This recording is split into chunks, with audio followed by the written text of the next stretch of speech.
She refused to accept her degree from the millionaire chief, saying, "My mother will give it to me." When he saw her mother, his legs trembled in shock. "Hi, my beautiful family. Let's say a short prayer. Dear God, please heal me fully and bless my amazing YouTube family with health, love, and peace. Amen. This is your Mr. Peter. Also, I'm truly sorry. Yesterday's story had background noise in the first few minutes. It was a rare technical issue. I promise it won't happen again." The story was titled, "Millionaire Woke After Surgery, Shocked to See the Young Doctor Who Saved His Life Looked Like Him." You can rewatch it. It's truly powerful. I'm still in New York for treatment, but your love and prayers keep me strong. If you see my videos on any other channel, they are stolen. Please report them and stay with me here, our true home, to my new family. Welcome with all my heart. Tell me who you are in the comments. I want to know you. Please don't leave the story halfway. Your one like and comment can save our channel. James is here for now. Let's enjoy this beautiful story just for you. Some moments split your life into before and after, and Stephen Whiston was about to discover that graduation ceremonies could be as devastating as any battlefield. The Virginia summer heat pressed against the glass walls of the Richmond Coliseum as Stephen adjusted his Italian silk tie and surveyed the sea of graduation caps before him. At 48, he commanded boardrooms with the same confidence that had built his tech empire from a garage startup to a billion-dollar corporation. Today should have been routine. Shake hands, present degrees, smile for cameras. Another charitable obligation on his endless schedule. Ladies and gentlemen, our valedictorian, Miss Lisa Southam. The name hit him like a physical blow. Southam. After 21 years, that name still had the power to stop his heart. He forced his expression to remain neutral as applause thundered through the arena, but his hands trembled slightly as he prepared to present the highest honor of the day. Then she appeared. Stephen's breath caught in his throat as a young woman walked across the stage with fluid grace, her auburn hair catching the lights in waves that seemed to move like liquid fire. She was beautiful, strikingly, devastatingly beautiful. But that wasn't what made his world tilt on its axis. It was like looking into a mirror that reflected his own features back at him, softened by feminine elegance, but unmistakably his. The determined set of her jaw that had gotten him through countless board meetings. The way she held her shoulders straight, ready to take on the world. The intelligent green eyes that seemed to see everything, eyes he saw in his reflection every morning. As she approached, time slowed. Stephen's carefully controlled world began fragmenting as impossible thoughts crashed through his mind. She looked like him, exactly like him. But how could that be? Unless... Lisa stopped 3 feet away from him, close enough that he could see the constellation of freckles across her nose, the way her chest rose and fell with nervous breathing, the slight tremor in her hands that mirrored his own. Their eyes met, and Stephen watched as recognition dawned in her gaze. The same shock, the same impossible understanding that was tearing through him. "Congratulations, Miss Southam," he managed, his voice steady despite the earthquake happening inside his chest. He extended the diploma toward her, but she didn't move to take it. Instead, she stared at him with an expression that shifted from shock to something that looked disturbingly like pain. The silence stretched between them, electric and terrible, while thousands of people watched and waited. "I can't," she whispered so quietly that only he could hear. Her voice was soft but carried the same steel undertone that had once made him fall in love with another woman who shared her last name. "I can't take it from you." The words hit him like bullets. Stephen's hand remained extended, holding the diploma that suddenly felt like it weighed 1,000 pounds. Around them, the audience began to murmur, sensing something was wrong but not understanding what they were witnessing. "Miss Southam," he said quietly, his businessman's training kicking in even as his world collapsed. "Please, take your diploma. You've earned it." But she was already backing away, shaking her head with tears gathering in those achingly familiar eyes. "I'm sorry," she breathed. I can't." Then she turned and walked away. Stephen stood frozen on the stage, still holding the diploma, as Lisa Southam descended the steps and disappeared into the crowd. The auditorium erupted in confused whispers and scattered applause, but he barely heard any of it. His mind was reeling, trying to process what had just happened, trying to make sense of the impossible. That's when he saw her, sitting in the third row, partially hidden behind a family of proud graduates, was the only woman who had ever owned his heart completely. Julie Southam. No, she'd gone back to her maiden name after their divorce, looked exactly as he remembered and entirely different. Her dark hair was shorter now, styled in a professional cut that framed her face beautifully. She wore a navy dress that highlighted the curves he still dreamed about, and there was a strength in her posture that spoke of years spent building a successful career. But it was her face that destroyed him. Tears streamed down her cheeks as she watched him with an expression of such profound pain that it took his breath away. Her lips he had once kissed with desperate passion, were pressed together as if she was trying to hold back sobs. The truth hit Stephen like lightning striking a clear sky. Julie had been pregnant when she left him. The brilliant young woman who had just refused her diploma, who looked exactly like him, who shared Julie's last name and carried herself with the same determined grace. She was his daughter. His daughter. The child he never knew existed. 21 years? 21 years of birthdays, first days of school, skinned knees, bedtime stories, graduation ceremonies, achievements, heartbreaks. All of it had happened without him. All of it lost forever because his pregnant wife had been so devastated by his betrayal that she couldn't bring herself to tell him about the life growing inside her. The memory hit him with brutal clarity. Julie standing in their marble foyer, divorce papers in her hand, her face a mask of hurt and determination. "I can't do this anymore, Stephen. I won't be married to a man who chooses everything else over his wife." He had been so angry, so defensive about missing her father's funeral for the Singapore deal. "That deal secured our future, Julie. Everything I do is for us." But she was already done fighting. "No, Stephen. Everything you do is for you. I'm filing for divorce." She had been carrying his child during that conversation, carrying their baby while he stood there, arguing about business deals and justifying the betrayal that had shattered her trust so completely she couldn't tell him the truth. Stephen's knees nearly buckled as the full weight of what he had lost crashed over him.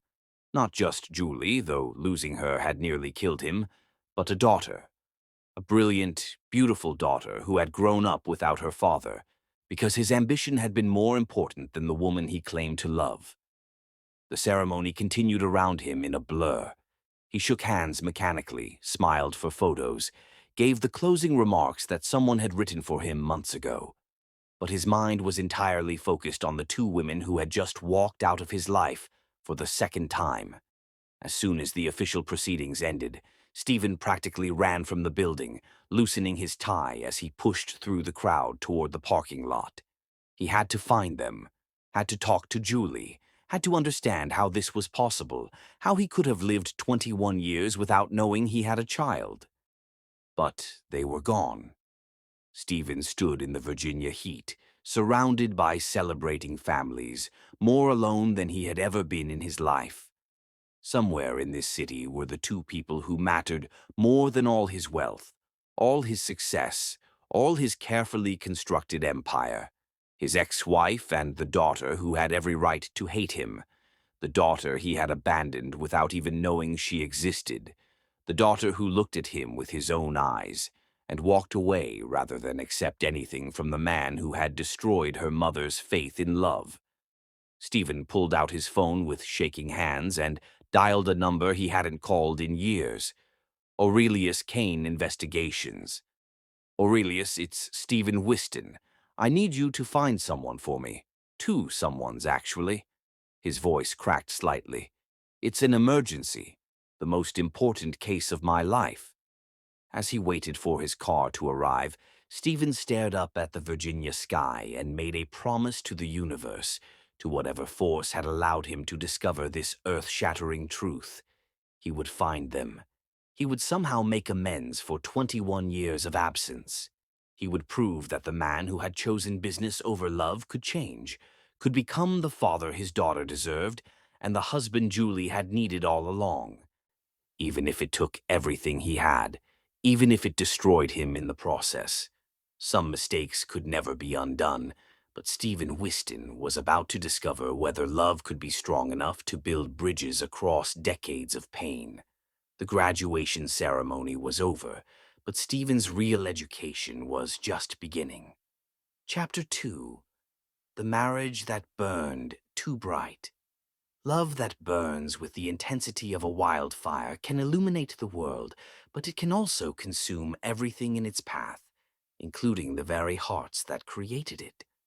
24 years ago, the morning sun streamed through the stained glass windows of St. Paul's Episcopal Church in Richmond, casting rainbow patterns across Julie Meridian's white silk gown as she stood at the altar beside Stephen Whiston.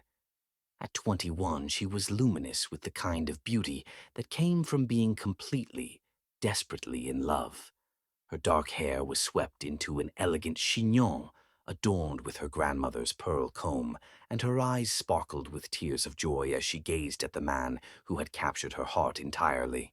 Stephen, 24, and already showing the sharp intelligence that would build his empire, looked at his bride as if she were the answer to every prayer he'd never thought to make. His voice trembled with emotion as he spoke his vows. "Julie, you are my heart, my soul, my everything. I promise to love you above all else, to choose you every day, to build our dreams together. Nothing will ever come between us." The wedding was everything Julie had dreamed of, elegant but intimate, filled with family and the friends who had watched their whirlwind romance unfold over 2 incredible years. Stephen's best man, Aurelius Kane, had given a toast that made everyone laugh and cry. "I've never seen two people more perfectly matched. They challenge each other, inspire each other, and love each other with the kind of passion that makes the rest of us believe in fairy tales." As they danced their first dance to "The Way You Look Tonight," Stephen whispered in Julie's ear, "We're going to conquer the world together, Mrs. Whiston." Julie laughed, pressing closer to him, breathing in his cologne and the scent that was uniquely him. "As long as we're together, we already have." The early years of their marriage were everything their wedding day had promised. Stephen's tech startup was growing rapidly, fueled by his brilliant innovations and Julie's sharp business instincts. She was pursuing her law degree at University of Richmond while helping him navigate contracts and negotiations. They worked side by side in their tiny apartment, surviving on takeout and dreams, making love on scattered legal documents and computer printouts, talking until dawn about the life they were building together. Julie would curl up in Stephen's lap while he coded, reading her law books and occasionally looking up to watch his hands fly across the keyboard with the same passion he brought to everything else. "You're going to change the world," she would whisper, pressing kisses to his neck that made him lose track of his programming entirely. "We're going to change the world," he would correct, pulling her closer. "Everything I do is for us, Julie, for our future." But success, when it came fast and hungry. By their second year of marriage, Stephen's company had attracted major investors. Suddenly, there were board meetings, investor dinners, conferences, and opportunities that seemed to multiply like wildfire. Stephen threw himself into building his empire with the same intensity he had once reserved for loving his wife. Julie tried to be understanding. She knew how important the business was, how much their future depended on Stephen's success. She supported his late nights, his weekend meetings, his increasing absences. Even when he missed their second anniversary for a crucial presentation, she smiled and told him they could celebrate later. But later never seemed to come. "Stephen, we haven't had dinner together in 2 weeks," Julie said one evening as he rushed through their apartment, grabbing files for yet another emergency meeting. She was sitting at their dining table, candles lit, wearing the blue dress he used to say made her eyes look like sapphires. "I know, baby. I know. This Yamamoto deal is just crucial right now. Once we land this client, there's always another deal," Julie said quietly. "Always another client, another meeting, another emergency." Stephen paused in his frantic gathering of documents, seeing the hurt in her eyes. For a moment he wavered, remembering the man who had once promised to choose her every day. But his phone buzzed with a text from his business partner, and the moment passed.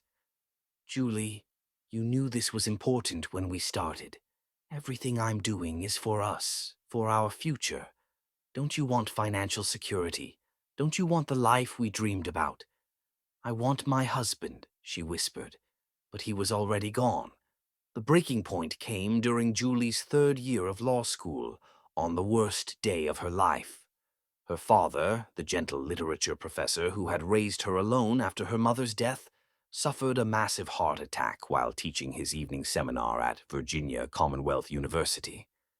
Julie received the call while studying for her most crucial law school exam, and her world shattered. "Stephen," she sobbed into the phone as she raced toward the hospital.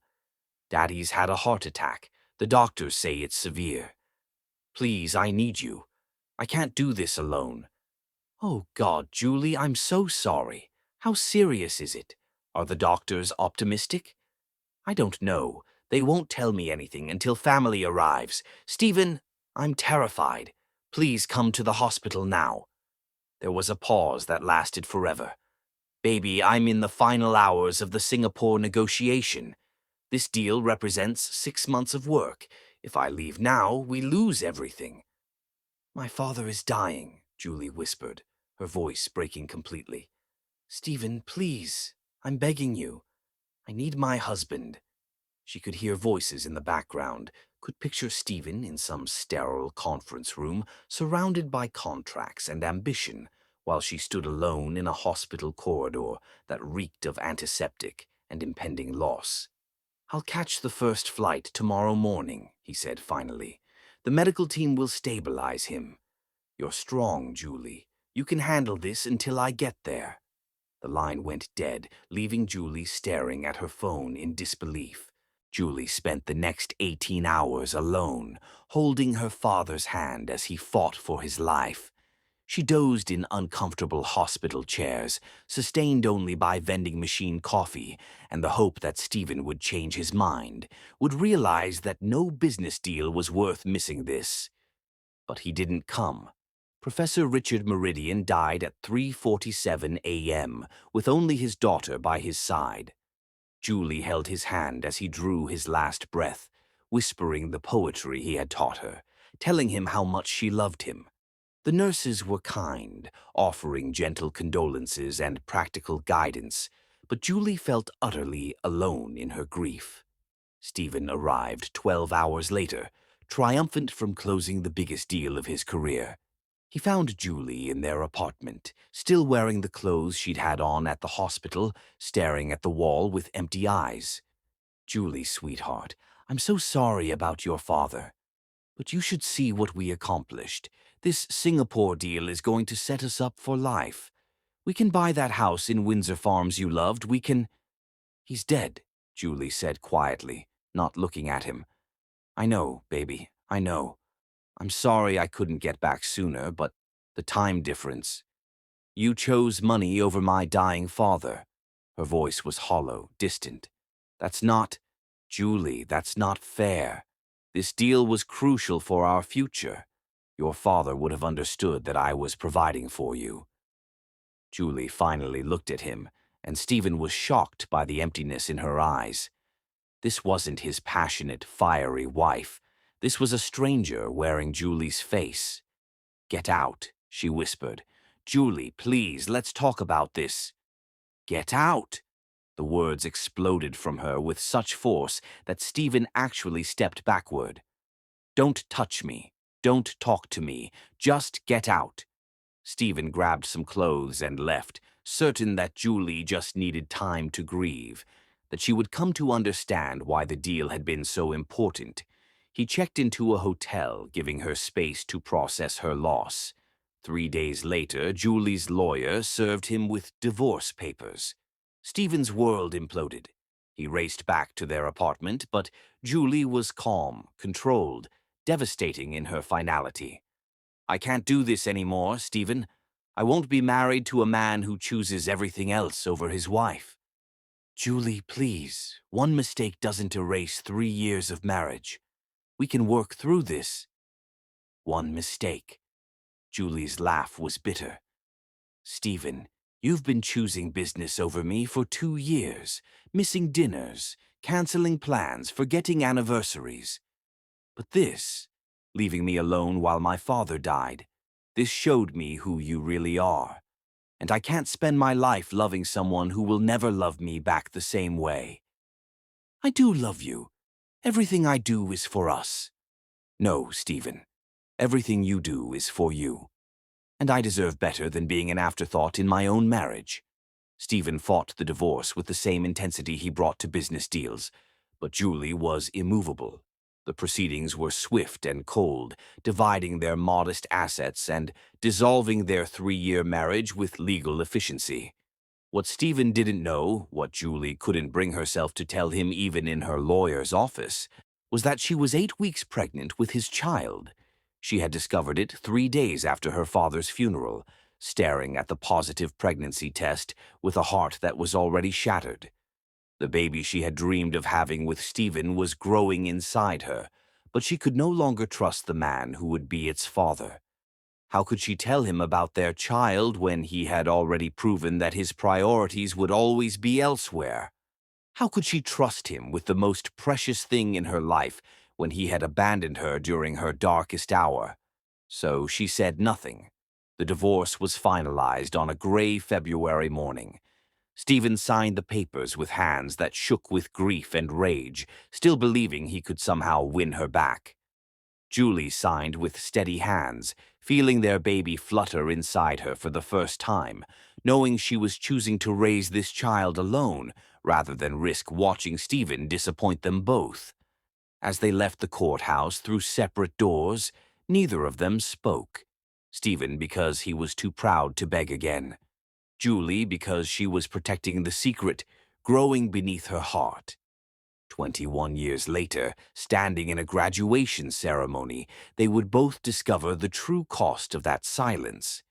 But that morning, they were just two people who had loved each other desperately and lost each other completely, walking away from the ruins of a marriage that had burned too bright to survive its own intensity.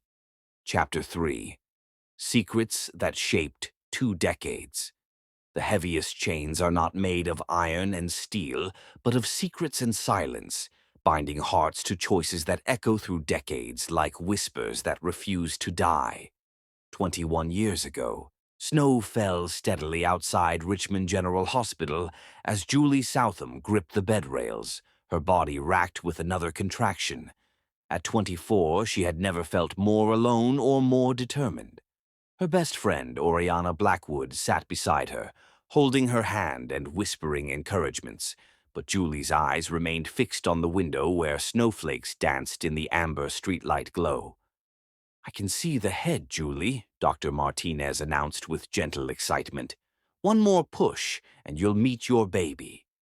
Julie closed her eyes and summoned every ounce of strength she had cultivated during 9 months of solitary pregnancy.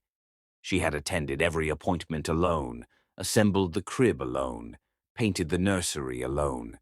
She had rubbed her growing belly and whispered promises to the life inside. It's just going to be you and me, little one, but that's enough. We're going to be enough.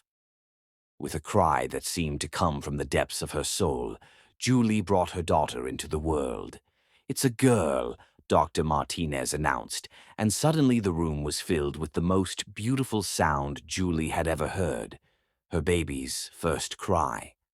As they placed the tiny, perfect child on her chest, Julie burst into tears. The baby had Stephen's nose, his stubborn chin, his thick, dark hair. But when those little eyes opened and looked directly at her, Julie saw her own determination reflected back. "Hello, Lisa," she whispered, using the name she had chosen months ago. "You're my miracle, my promise that love still exists in this world." Oriana leaned over them both, tears streaming down her face. "She's absolutely perfect, Jules. Look at those eyes. She's going to be brilliant, just like her mother." "I hope she gets my heart but her father's mind," Julie said softly, then immediately regretted mentioning Stephen. Even now, exhausted and euphoric from childbirth, he could still make her hurt. The years that followed were a careful balance of joy and struggle. Julie finished law school with a baby on her hip, studying for the bar exam while Lisa napped in her carrier. She clerked at a small firm that specialized in civil rights cases, drawn to the work that felt like a calling, protecting people who couldn't protect themselves.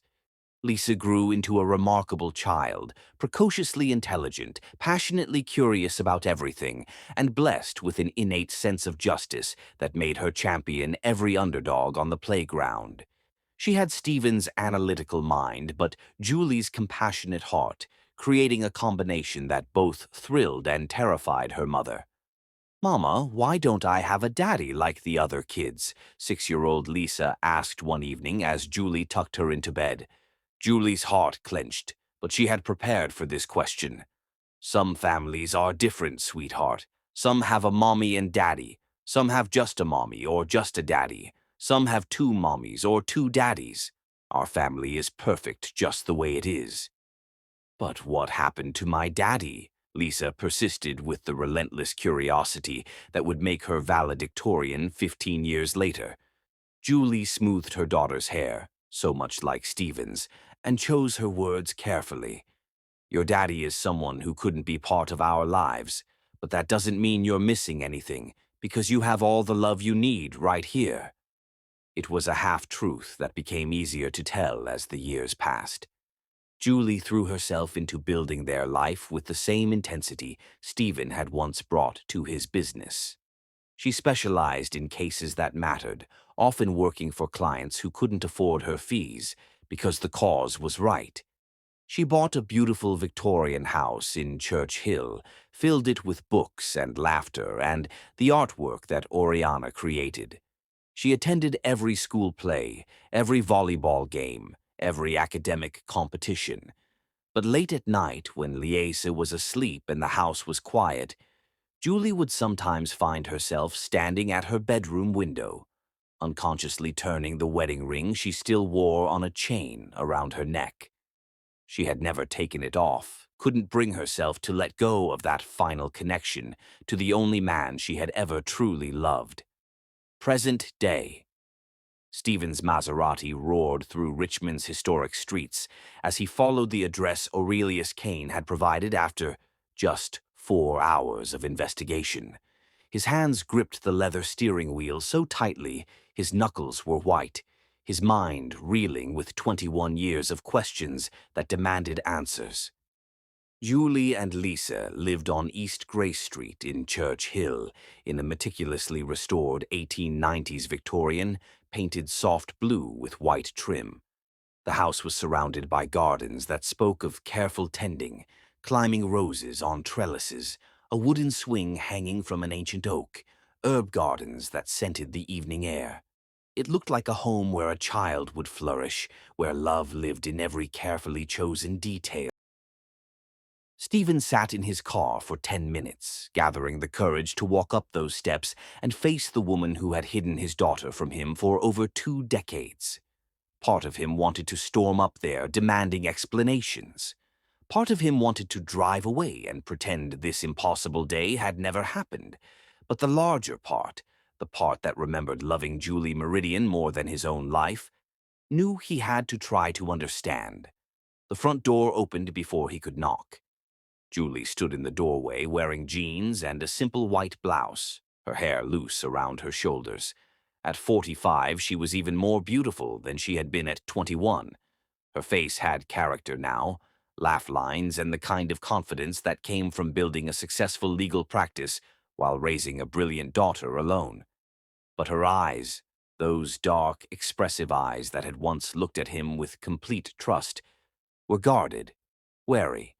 "Hello, Stephen." Her voice was exactly the same, that slightly husky tone that had once whispered his name in passion and later spoken his devastation in divorce court. Julie. He couldn't manage anything more complex. Standing here, seeing her in person after 21 years, all his carefully prepared speeches evaporated. They stared at each other across the threshold, two people who had once known each other's bodies and souls better than their own. Now strangers bound together by the shared secret of their daughter. "I suppose you want to come in," Julie said finally, stepping aside.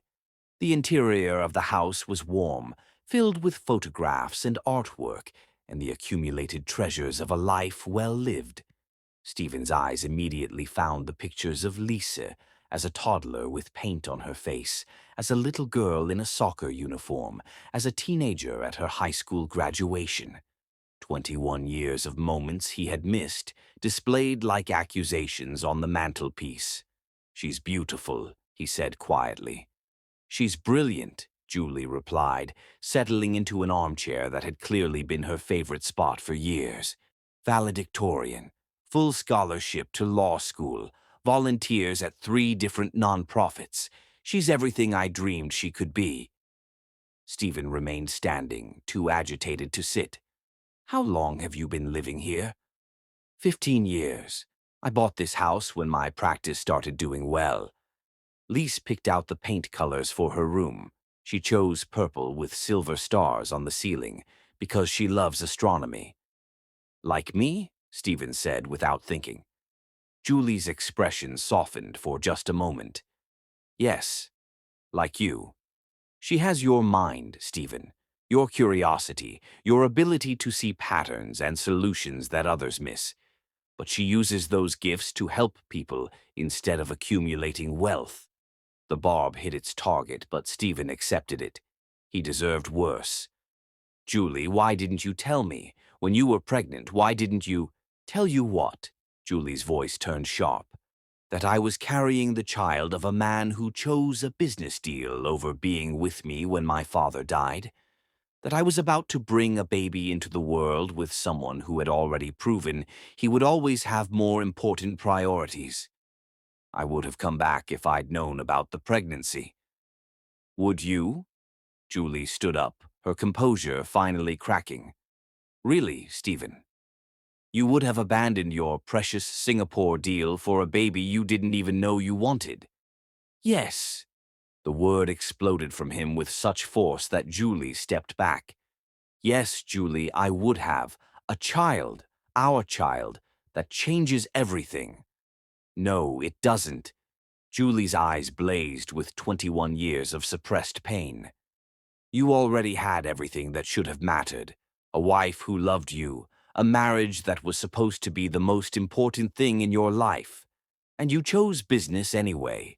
You chose money and success and deals over the woman you promised to cherish above all else." Stephen felt like she was stripping him bare, exposing every selfish choice he had made during their marriage. "I was trying to build a future for us." "You were feeding your own ego." Julie's voice broke. "I needed my husband that night, Stephen. I was 24 years old, watching my father die, and I called the man who was supposed to love me more than anything, and he chose a contract negotiation over being there for me." The words hung between them like physical blows. Stephen saw himself through Julie's eyes, the young man who had been so intoxicated by success that he had forgotten the woman who made it all worthwhile. "I was wrong," he said quietly. "Julie, I was completely, inexcusably wrong. Missing your father's death was the biggest mistake of my life." "No, Stephen." Julie's voice was steady now, resigned. "The biggest mistake of your life was the pattern of choices that led to that moment. The missed dinners, the forgotten anniversaries, the gradual revelation that I was never going to be as important to you as your next achievement. Stephen moved closer to her, desperate to make her understand. Julie, I've regretted losing you every day for 21 years. There hasn't been anyone else, not really. No one else has ever... Stop. Julie held up her hand. I don't want to hear about your regrets, Stephen. I want you to understand why I made the choice I did. When I discovered I was pregnant, I was sitting in my father's empty house, surrounded by his books and his memories, and I realized I was about to become responsible for a completely innocent life, a baby who would depend on me for everything. And I asked myself, can I trust this child's father to be there when it matters? The silence stretched between them, heavy with the weight of the truth they both knew. The answer was no, Julie continued. I couldn't trust you to choose our child over your ambitions because you hadn't been able to choose me. So I made the hardest decision of my life. I decided to raise her alone rather than risk watching you disappoint her the way you disappointed me. Stephen felt something break inside his chest. Julie, please. She used to ask about you when she was little, Julie said, her voice softer now. I told her that her father was someone who couldn't be part of our lives. I never said you were a bad man, Stephen, just that you weren't able to be the kind of father she deserved. And now? Stephen asked, afraid of the answer. Julie looked at him for a long moment, and for just an instant he saw a flicker of the woman who had once loved him enough to marry him. Now she's grown up strong and independent and brilliant, and she's about to discover that her absent father is one of the most successful men in Virginia. And I have no idea how to protect her from the confusion and anger and hope that discovery is going to bring. Before Stephen could respond, they heard the front door open and close. Mom, I'm home, Lies's voice called from the hallway. I stopped by the bookstore and bought 3 new...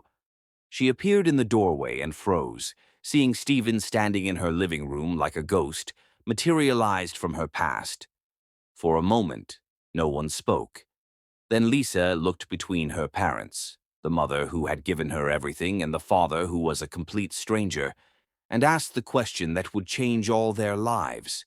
So are you going to tell me the truth now, or am I supposed to pretend I don't know who you are? Chapter 4. A Father's Desperate Love.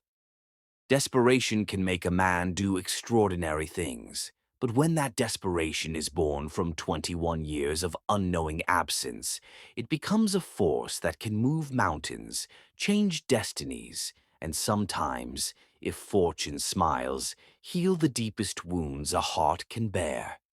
Stephen stared at his daughter, as she stood in the doorway of the home where she had grown up without him. At 21, Lisa was everything he had glimpsed at the graduation ceremony and more. Up close, he could see the subtle ways she had inherited pieces of both her parents. Julie's expressive hands, his stubborn jaw, Julie's graceful posture, his intense way of focusing when thinking.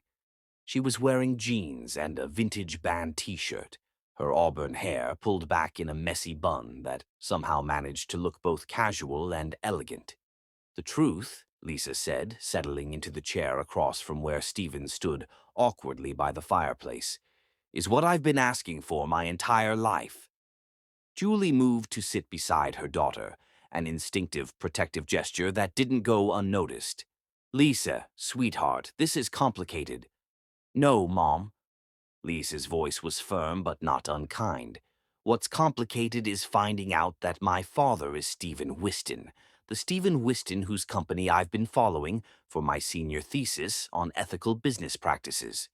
What's complicated is realizing that the man I've admired from afar for his innovative approach to technology and social responsibility is the same man you've never been able to talk about without getting that look in your eyes. Stephen's eyebrows shot up. You've been following my company? Whiston Technologies has one of the most impressive corporate social responsibility programs in the country, Lisa said matter-of-factly.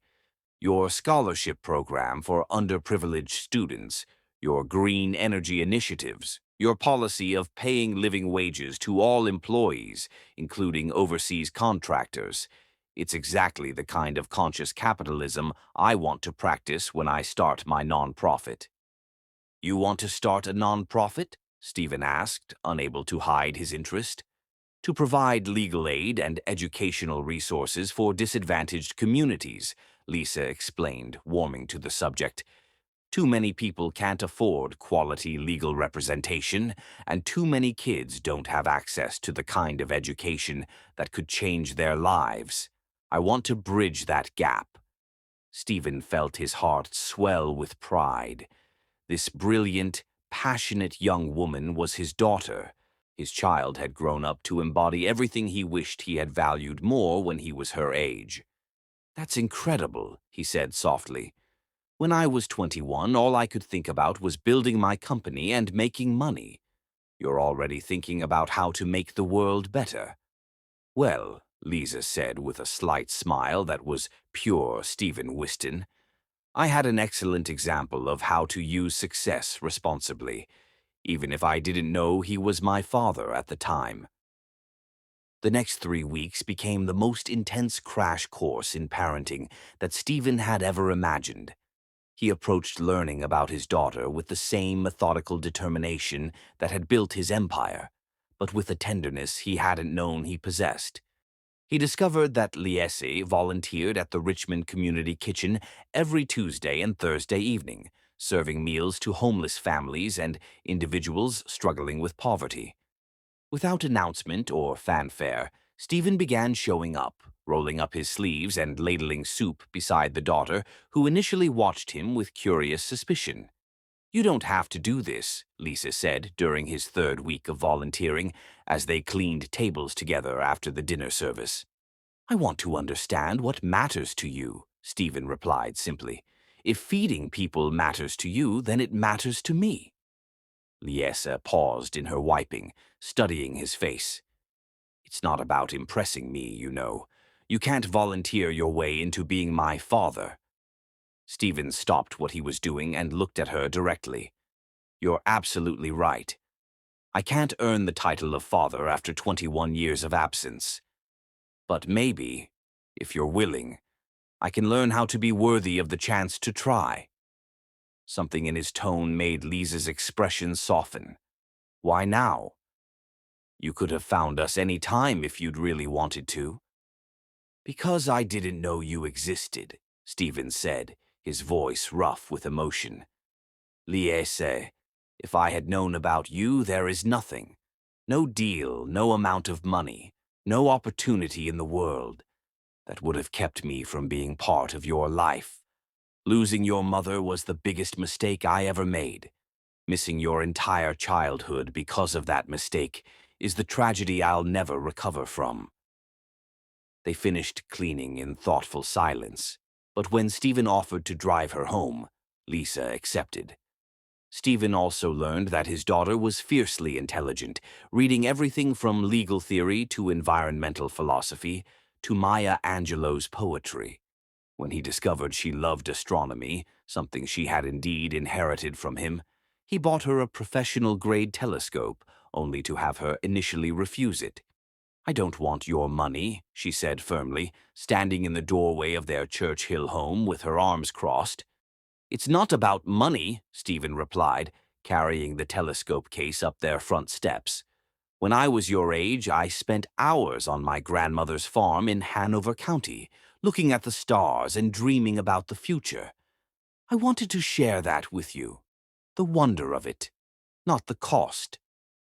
That evening, they set up the telescope in Julie's backyard garden, and Stephen spent 3 hours teaching Lisa about constellations, sharing stories about the nights he had spent stargazing as a young man growing up poor in Richmond's East End. Julie watched from the kitchen window, seeing her daughter laugh with genuine delight at something her father said, and felt her carefully constructed walls beginning to crack. "She's never had that," Oriana Blackwood observed, joining Julie at the window.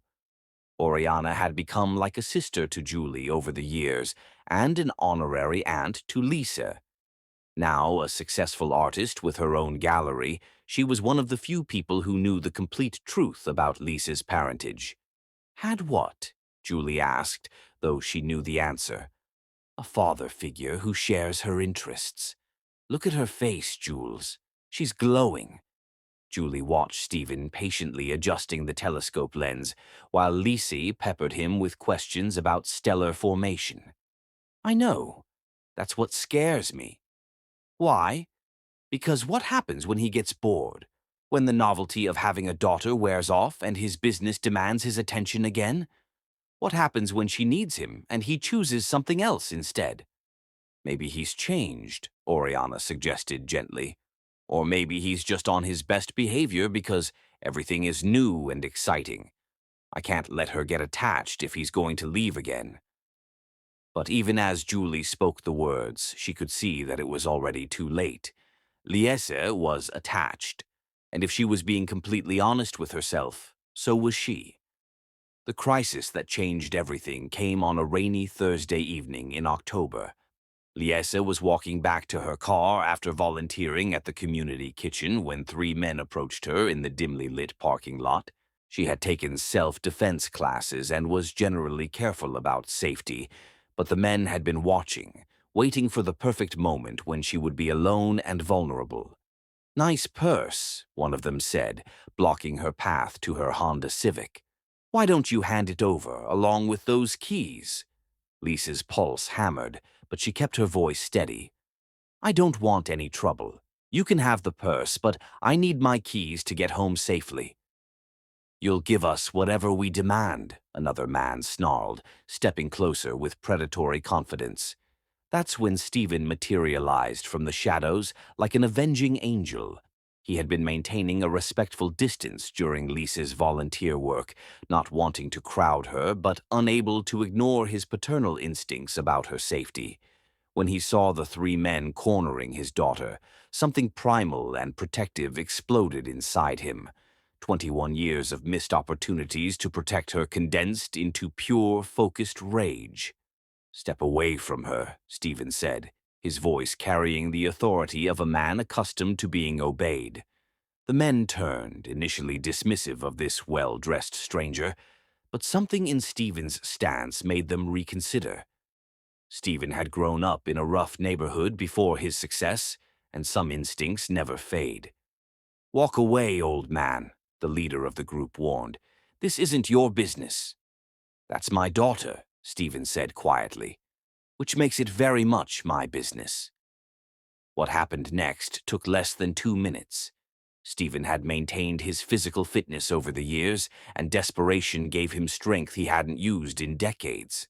By the time the police arrived, summoned by Stephen's quick call, 2 of the attackers were on the ground and the third was running away.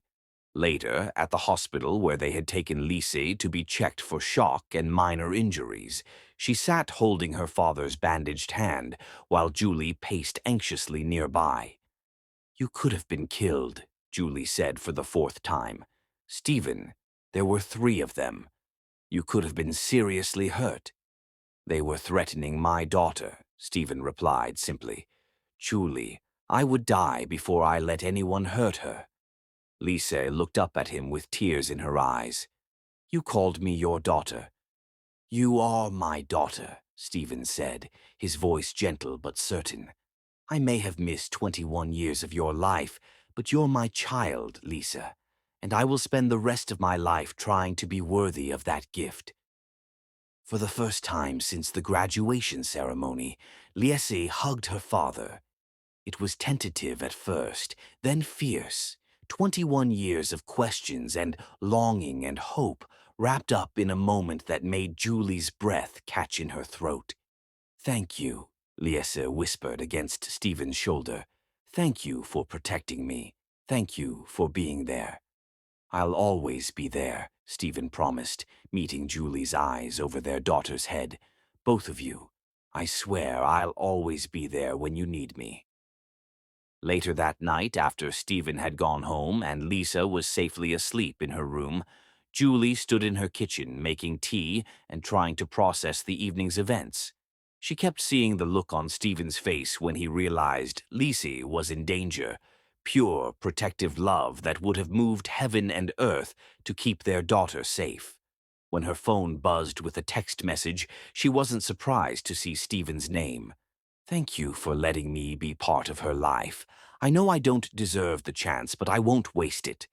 I promise you, Julie, I won't waste it." Julie stared at the message for a long time before typing back, "She needs her father." "I can see that now. Just don't break her heart, Stephen.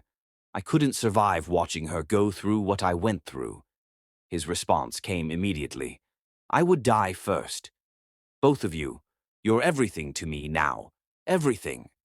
Julie set down her phone and touched the wedding ring she still wore around her neck, feeling the first stirrings of something she had buried for 21 years. Hope. Chapter 5. When Hearts Remember Their Song. Music has a memory all its own, weaving through time to find the hearts that once danced to its rhythm, calling them back to the floor where love first learned to soar, demanding they remember what it felt like to move as one soul in two bodies. The Richmond Community Center had been transformed into something magical.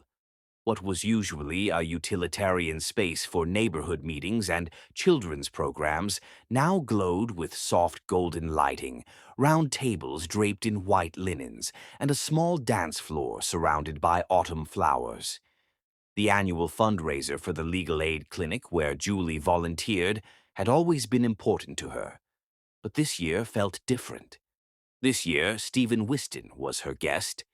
"You didn't have to buy an entire table," Julie murmured as they walked into the event together, her hand resting lightly on his arm. She wore a midnight blue dress that skimmed her curves and made her skin luminous, and Stephen couldn't take his eyes off her. "I wanted to support the cause," Stephen replied, but they both knew it was more than that. Over the past month since the incident in the parking lot, Stephen had been finding ways to integrate himself into every aspect of their lives. Not intrusively, but with the quiet determination of a man who had discovered what truly mattered and refused to lose it again. Liese appeared beside them, stunning in a deep green dress that complemented her auburn hair. At 21, she was beginning to come into her own as a woman, and Stephen felt the familiar surge of pride and protectiveness that had become his constant companion. "Mom, Mrs. Chen wants to introduce you to the new clinic director," Lisi said, then turned to Stephen with a grin. "Dad, prepare to be interrogated by every lawyer in Richmond. Word's gotten out that Stephen Whiston is here, and they're all dying to meet you." The casual way she said "Dad" made Stephen's heart skip a beat. It was still new, still felt like a miracle every time she used the word, but it was becoming natural for all of them. "I can handle a few lawyers," Stephen said, straightening his tie with mock bravado. "How hard can it be?" Julie and Lisa exchanged amused glances. "You clearly haven't met Mom's colleagues," Lisa laughed. "They eat billionaires for breakfast." As the evening progressed, Stephen found himself charmed by Julie's world. Her colleagues were indeed formidable, brilliant, passionate advocates for justice who grilled him about his company's labor practices and environmental policies with the intensity of a congressional hearing. But they were also warm, funny people who clearly adored Julie and had watched Liese grow up as their collective daughter. "Julie raised that girl to be a force of nature," Judge Patricia Hawkins told Stephen during a quiet moment. "Single-handedly, with grace and strength that put the rest of us to shame. Liese is lucky to have her as a mother." "I'm the lucky one," Stephen replied, watching Julie across the room as she laughed at something her law partner had said. "They're both extraordinary women. I'm just grateful they're giving me the chance to be part of their lives." Judge Hawkins studied him with sharp eyes. "Julie never talked about Lisa's father, but I always got the impression he was someone who mattered deeply to her, someone who hurt her badly enough that she couldn't bring herself to discuss it." Stephen met her gaze steadily. I was young and stupid, and I prioritized the wrong things. I lost the best thing that ever happened to me because I thought success was more important than love.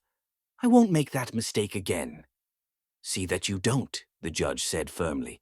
"That woman deserves the world, and that girl deserves a father who will never let her down."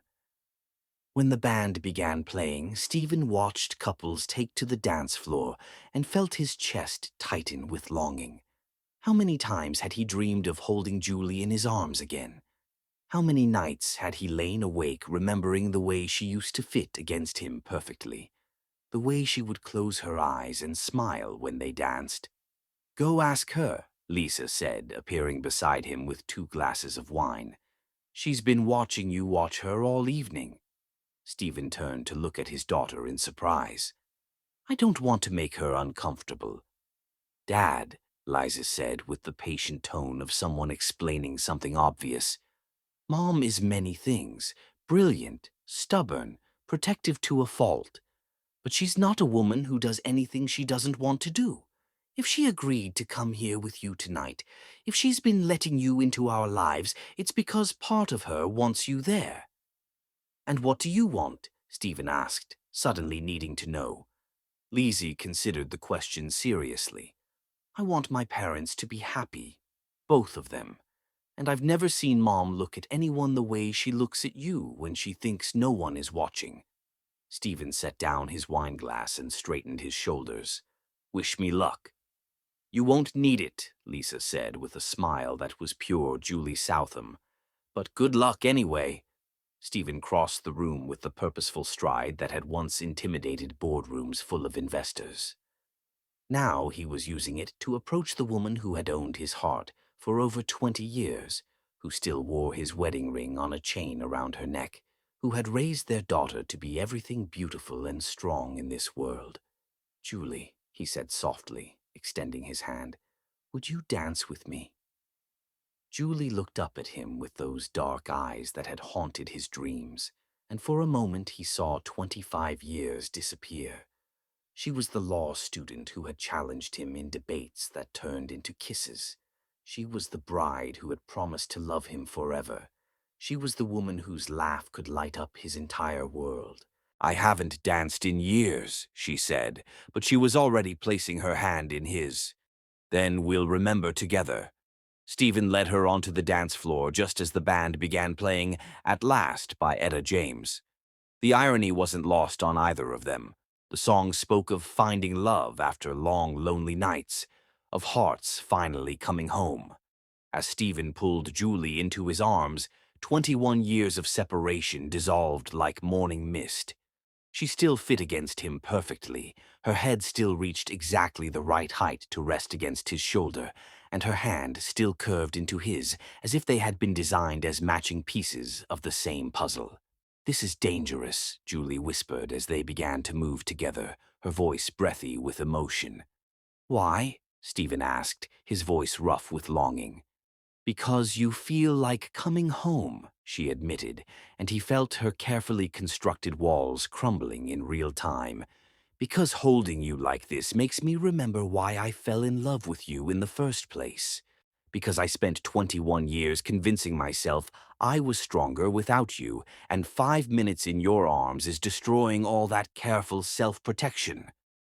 Stephen spun her gently, then pulled her back against him, closer this time, close enough that she could feel his heartbeat against her chest.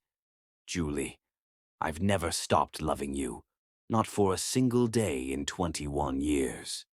I've measured every woman against your memory, and none of them even came close to what we had.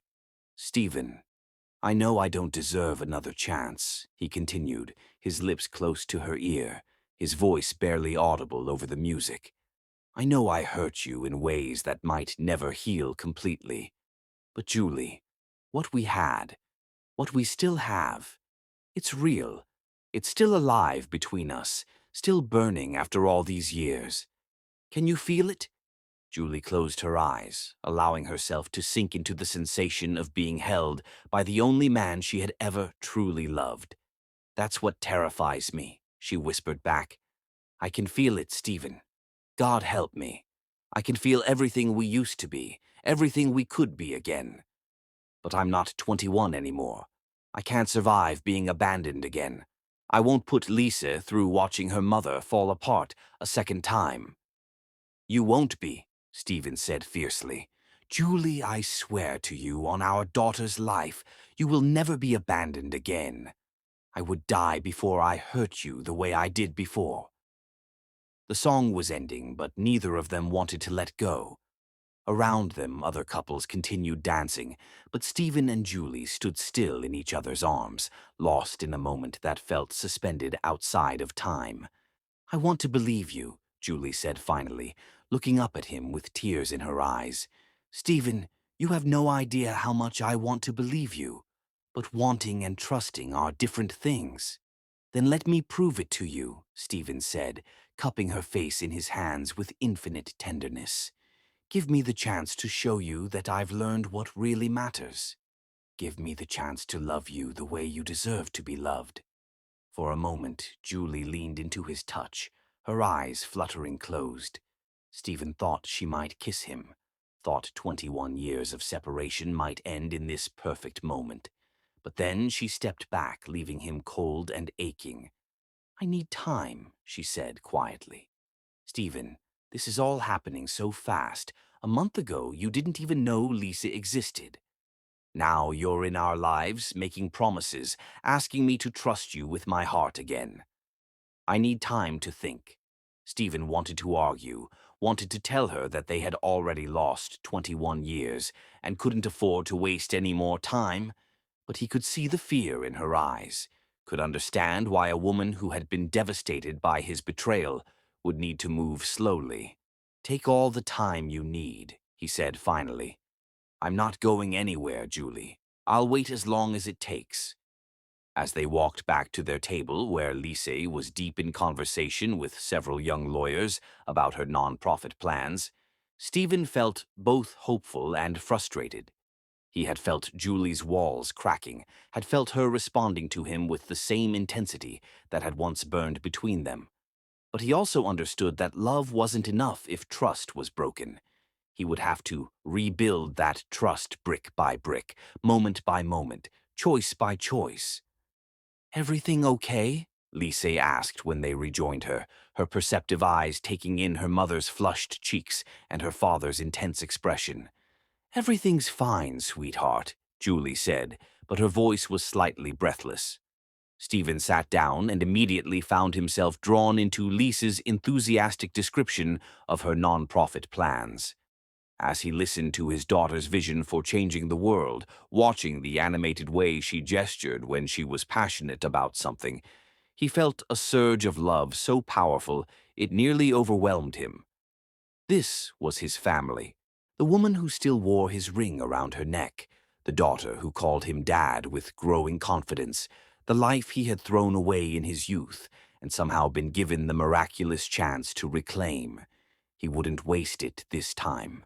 Whatever it took, however long it took, he would prove himself worthy of their love.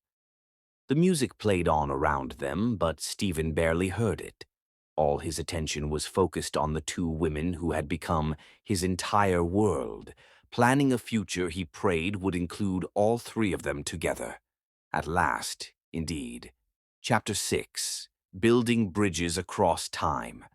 Time is a river that divides the heart's landscape, but love, true love, builds bridges that span any distance, connecting souls across decades of separation with the unshakable certainty that some bonds are stronger than the currents that try to wash them away.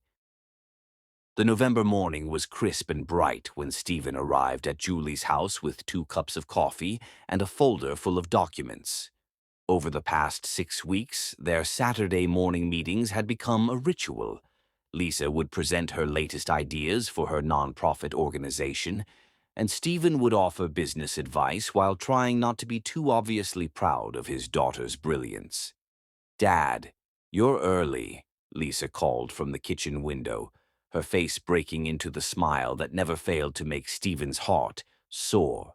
Even after 2 months, hearing her call him Dad felt like a gift he hadn't earned but treasured desperately. I brought Ethiopian blend from that coffee shop you mentioned, Stephen replied, holding up the cups. And I have some ideas about the funding structure for your legal aid program. Julie appeared in the doorway wearing jeans and an oversized sweater, her hair pulled back in a messy ponytail that made her look impossibly young. Stephen's breath caught, as it did every time he saw her. Even in the most casual moments, she was the most beautiful woman he had ever known. "Good morning," she said, accepting the coffee with a grateful smile. "Lizzie has been up since dawn working on her presentation for you. I think she's more nervous about impressing you than she was about her law school interviews." "She never needs to worry about impressing me," Stephen said softly. "Everything she does makes me proud." They settled in Julie's sun-filled living room, where Lisa had spread her plans across the coffee table with the organized enthusiasm that reminded Stephen so much of himself at that age. "Okay," Lisa began, her green eyes bright with passion. "I've been thinking about what you said last week regarding sustainable funding models. Instead of relying solely on donations and grants, what if we created a hybrid structure where the nonprofit provides legal services to low-income clients, but also offers consulting services to small businesses at market rates?" Stephen leaned forward, genuinely intrigued. "Go on." "The revenue from the consulting work would subsidize the free legal aid," Lise continued, warming to her subject. "It creates a sustainable income stream while still serving our mission. Plus, many small business owners are also from underserved communities, so we'd be helping the entire ecosystem." "That's brilliant," Stephen said, unable to hide his admiration. "You're thinking like an entrepreneur, but with the heart of an advocate. It's exactly the kind of innovative approach that could revolutionize legal aid." Julie watched this exchange with a mixture of joy and bewilderment. Seeing Stephen and Lise together, their identical expressions of intense concentration, their shared excitement about problem-solving, she was struck by how naturally they fit together. It was as if 21 years of separation meant nothing when genetics and genuine affection combined. "There's something else," Liesa said, her voice becoming more hesitant. "I've been thinking about the long-term vision, and I'd like to eventually expand beyond legal aid to include educational programs. After-school tutoring, college prep, financial literacy courses, basically creating a comprehensive support system for families trying to break cycles of poverty." Stephen was quiet for a long moment, studying the detailed plans his daughter had prepared. When he looked up, his eyes were bright with unshed tears. "Liesi," he said quietly, "when I was your age, I thought success meant accumulating wealth and power. But what you're proposing, this vision of using business principles to create genuine social change, this is what success actually looks like. You're going to change the world." "I want to change our community first," Lisa replied with the quiet determination she had inherited from both parents. "Too many kids in Richmond don't have access to the opportunities I had. Mom worked 2 jobs while going to law school just to make sure I could have piano lessons and tutoring and all the advantages that middle-class families take for granted." Stephen turned to look at Julie, seeing her through new eyes. "You did all that alone?" Julie shifted uncomfortably, never one to seek praise for doing what she considered necessary. "Liese was worth every sacrifice. She's always been extraordinary." "So are you," Stephen said quietly, and something in his tone made Julie meet his eyes. "Julie, what you accomplished, raising her while building your career, giving her every opportunity, making her feel loved and secure even without—" He stopped himself, but they all knew what he had been about to say. "Even without her father." "I had help," Julie said quickly. "Oriana, the community, the other parents at Liese's school. It takes a village." "Maybe," Stephen replied, "but you were the foundation everything else was built on." Over the following weeks, Stephen became a regular presence in their neighborhood. He attended Lisa's volunteer activities, joined Julie for community meetings about local issues, and somehow managed to become a familiar face at the grocery store, the coffee shop, and the bookstore that Lisa frequented. The residents of Church Hill were initially suspicious of the billionaire who had suddenly appeared in their midst, but Stephen's genuine interest in their concerns and his willingness to listen rather than lecture gradually won them over. When Mrs. Patterson mentioned that the community center needed new computers for their after-school program, Stephen quietly arranged for a dozen state-of-the-art machines to be delivered. When the local elementary school was struggling with budget cuts, Stephen established a scholarship fund that would provide supplies and enrichment programs for years to come. "You don't have to fix every problem in the neighborhood," Julie told him one evening, as they walked through Monroe Park after a community meeting about improving local bus routes. Lisa had gone ahead to meet friends for dinner, leaving her parents alone for the first time in weeks. "I'm not trying to fix problems with money," Stephen replied, shoving his hands into his jacket pockets. "I'm trying to understand the community where my daughter grew up. I want to know the people who helped raise her, the places that shaped her values." Julie was quiet for a moment, watching the way the streetlights caught the silver in Stephen's hair. He was older now, more weathered than the young man she had married, but somehow more attractive too. Success had given him confidence, but becoming a father had given him depth. "She adores you," Julie said finally. "Lisa has never had a male role model before, and watching her with you, Stephen, she lights up in a way I've never seen. You're giving her something I could never provide, no matter how hard I tried." Stephen stopped walking and turned to face her. "You gave her everything, Julie. Her intelligence, her compassion, her strength, her values, all of that came from you. I'm just grateful to be part of her life now." "She has your mind for strategy," Julie observed. "The way she approaches problems breaks them down systematically. That's pure Stephen Whiston." "And your heart for justice," Stephen replied. "The reason she wants to help people, the way she sees inequality and automatically looks for solutions. That's all you." They had stopped walking without realizing it, standing under a canopy of autumn leaves that created a private world around them.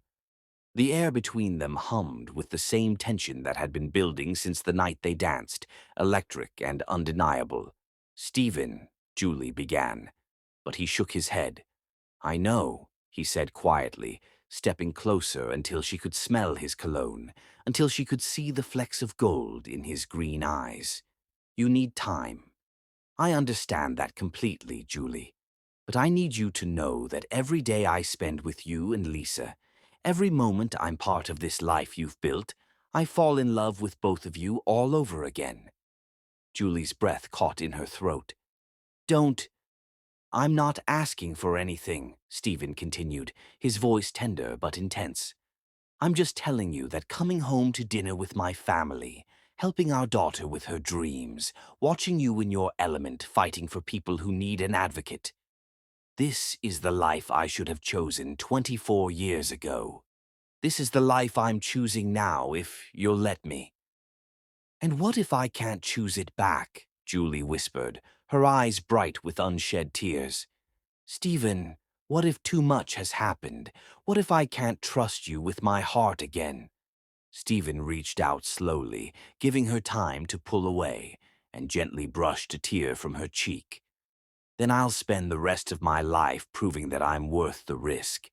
And if that's not enough, if you can never forgive me for what I lost us, then I'll still be grateful for the chance to be Lisa's father and your friend."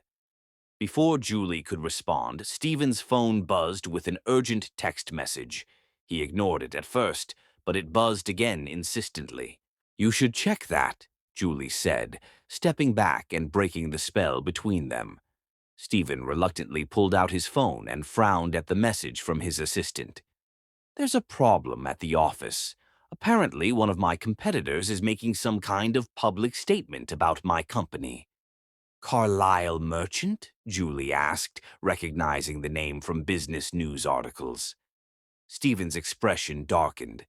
How do you know about Carlyle? He's been in the news lately, talking about corporate responsibility and ethical business practices. Some people are calling him a reformer. Carlyle Merchant is a snake, Stevens said flatly.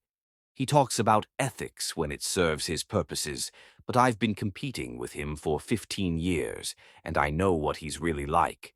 If he's making public statements about my company, it's not because he's suddenly developed a conscience. Stephen's phone rang, and he answered it immediately. What's happening, Oriana? He listened for a moment, his face growing increasingly grim. I'll be there in 20 minutes.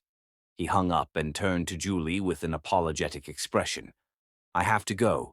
Carlyle just held a press conference claiming that my company has been engaging in unethical labor practices overseas.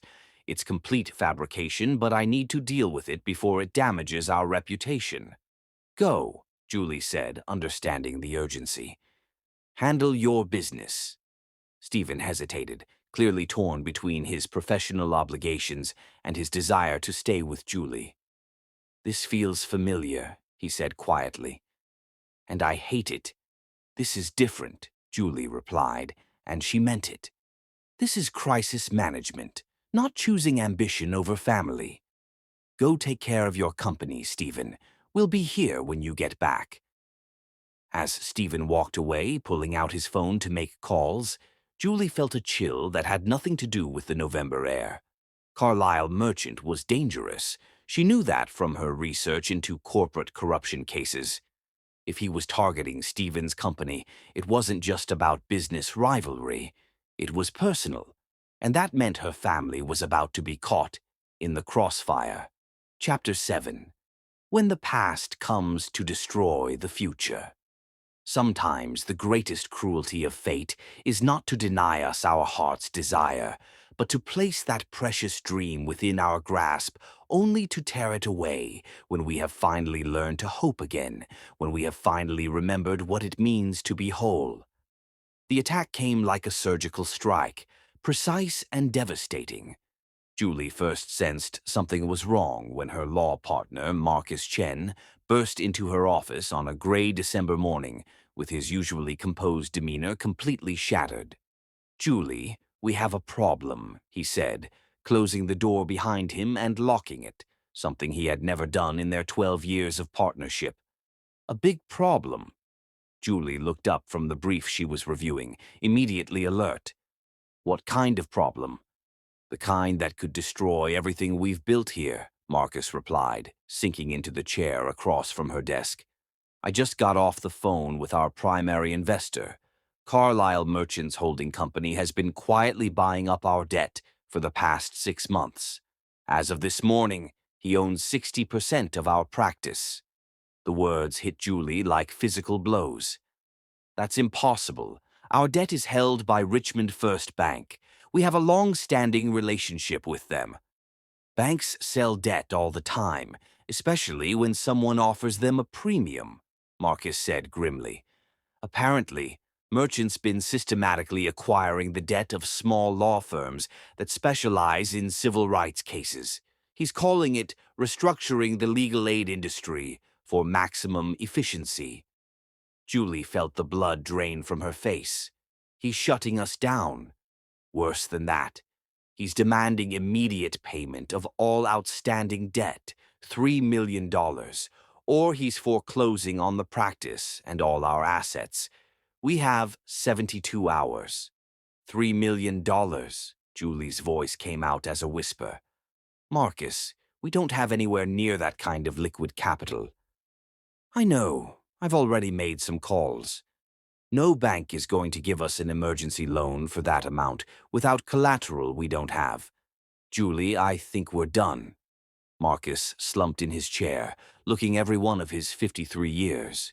Julie stared out her office window at the James River glinting in the afternoon sun, at the city skyline where she'd built her reputation defending families who couldn't defend themselves. Why? She asked quietly. Marcus, why would Carlyle Merchant care about a small legal aid practice in Richmond? Marcus was quiet for a long moment, shuffling through the papers on his desk. Julie, I've been doing some research since this morning. Every firm merchants targeted has one thing in common. They've all represented clients in cases against his companies or his business associates. This isn't about restructuring the legal aid industry. This is systematic retaliation.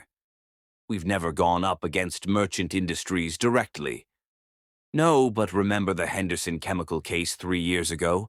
The toxic waste contamination that caused cancer in those 15 children? Marcus pulled out a file. Henderson Chemical is owned by Meridian Holdings, which is controlled by Merchants Shell Corporation network.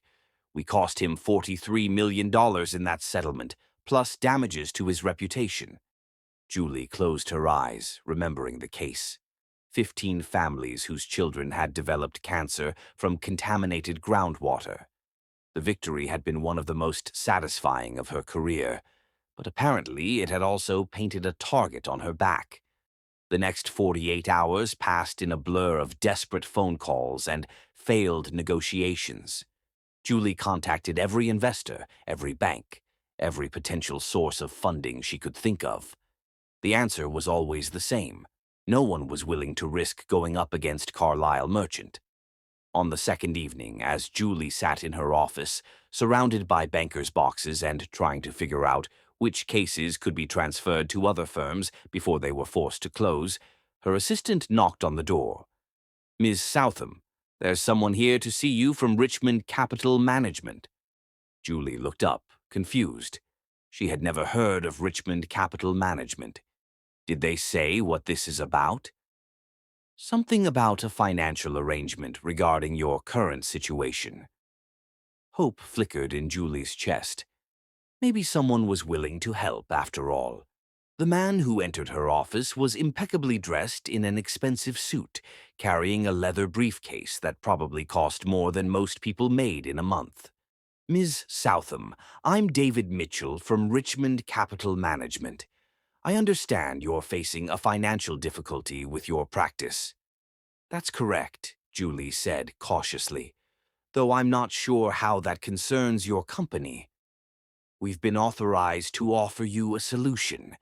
Richmond Capital is prepared to provide the $3 million you need to satisfy your debt obligations, plus an additional $2 million in operating capital to ensure your practice's continued success." Julie stared at him. "I don't understand. Why would your company want to invest in a small legal aid practice?"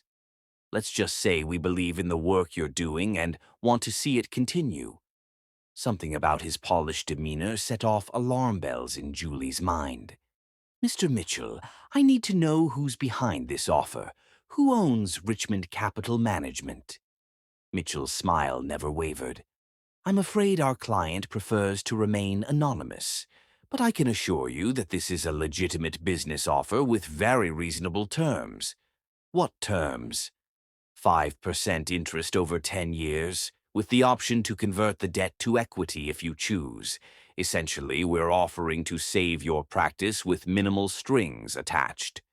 It was too good to be true.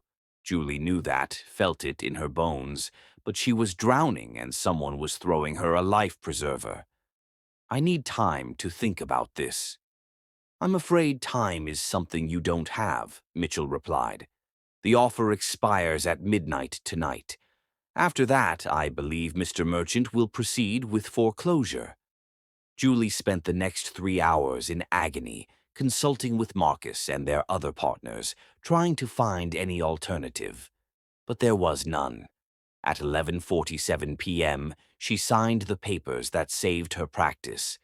It wasn't until 2 weeks later that she discovered the truth. "Mom, you need to see this," Lisa said, bursting into the house after her volunteer shift at the community kitchen. She was holding a copy of the Richmond Business Journal, and her face was pale with shock. "What is it, sweetheart?" "It's about Richmond Capital Management, the company that invested in your firm." "Mom, it's Stephen. Richmond Capital Management is one of his shell companies. He's the one who saved the practice." Julie felt the world tilt around her as she read the article. It was all there. Stephen's network of investment companies, his history of using shell corporations for anonymous charitable giving, and buried in the financial filings, the truth about Richmond Capital Management. The betrayal cut deeper than any knife. Stephen had been manipulating her life from behind the scenes, making decisions about her career, her practice, her future without her knowledge or consent. Just like before, just like always. When Stephen arrived for their usual Saturday morning meeting with Lisa, he found Julie waiting for him on the front porch, the business journal clutched in her shaking hands.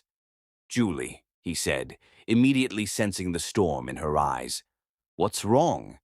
"Richmond Capital Management," she said quietly, her voice deadly calm in the way that had once terrified opposing counsel.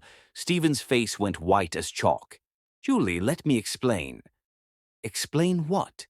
"How you've been controlling my life from behind the scenes. How you manipulated my financial crisis to make yourself look like a savior. How you did exactly what you always do, made decisions about my future without bothering to ask what I wanted." Her voice was rising now, 21 years of buried resentment exploding to the surface. "I was trying to protect you," Stephen said desperately, his hands reaching toward her before dropping helplessly to his sides. "Carlyle was targeting you because of me. The toxic waste case, Henderson Chemical, is one of his companies. He was using your practice to destroy me, and you were caught in the crossfire." "So you decided to handle it yourself," Julie said, standing slowly, her movements deliberate and controlled. "You decided that I was too weak, too helpless, too incompetent to deal with my own problems. You swooped in with your money and your connections and solved everything without even telling me the truth." "That's not how it was." "Then how was it, Stephen?" Julie's voice rose to a shout. "Because from where I'm standing, it looks exactly like the man who chose a business deal over his dying father-in-law, who was so arrogant he thought he could make decisions for his wife without consulting her." "Julie, please." "Don't." The word came out like a whip crack. "Don't you dare ask me to understand. Don't you dare stand there and tell me this was about protection when it was really about control. You couldn't stand the idea that I might handle this crisis on my own, that I might not need you to save me." Stephen stepped toward her, his face desperate. "Julie, I love you. Everything I did was because I love you and Lise. I couldn't stand by and watch Carlyle destroy what you've built." "You love me?" Julie laughed bitterly. "Stephen, if you loved me, you would have trusted me with the truth. You would have told me what was happening and let me decide how to handle it. Instead, you went behind my back and manipulated the situation to make yourself feel better about the past. That's not... It's exactly what you did 24 years ago," Julie continued, tears streaming down her face. "You made a decision about what was best for our future without consulting the person who was supposed to be your partner. You prioritized your judgment over my autonomy, and now you've done it again." Lisa appeared in the doorway, drawn by the shouting. Her face was pale with shock and growing understanding. "What's going on? Mom, why are you crying? What did Dad do?" Julie turned to their daughter, her heart breaking all over again as she saw the confusion and dawning hurt in those eyes that looked so much like Stephen's. "Lise, sweetheart, your father and I need to have a serious conversation. Could you please go inside?" "No," Lisa said firmly, stepping onto the porch with the stubborn determination she had inherited from both parents. "I can hear you yelling from my room. Whatever this is about, it affects me too. What did Dad do?"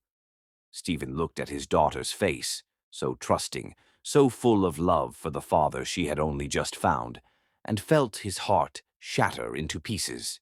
"Your father saved my law practice by lying to me about it," Julie said quietly, her voice breaking on every word. "He used his money and influence to solve a problem I didn't even know he had created, and he never told me the truth. He made decisions about my career, my future, my life without my knowledge or consent." Lisa looked between her parents, confusion and betrayal warring in her expression. "Dad, is that true?"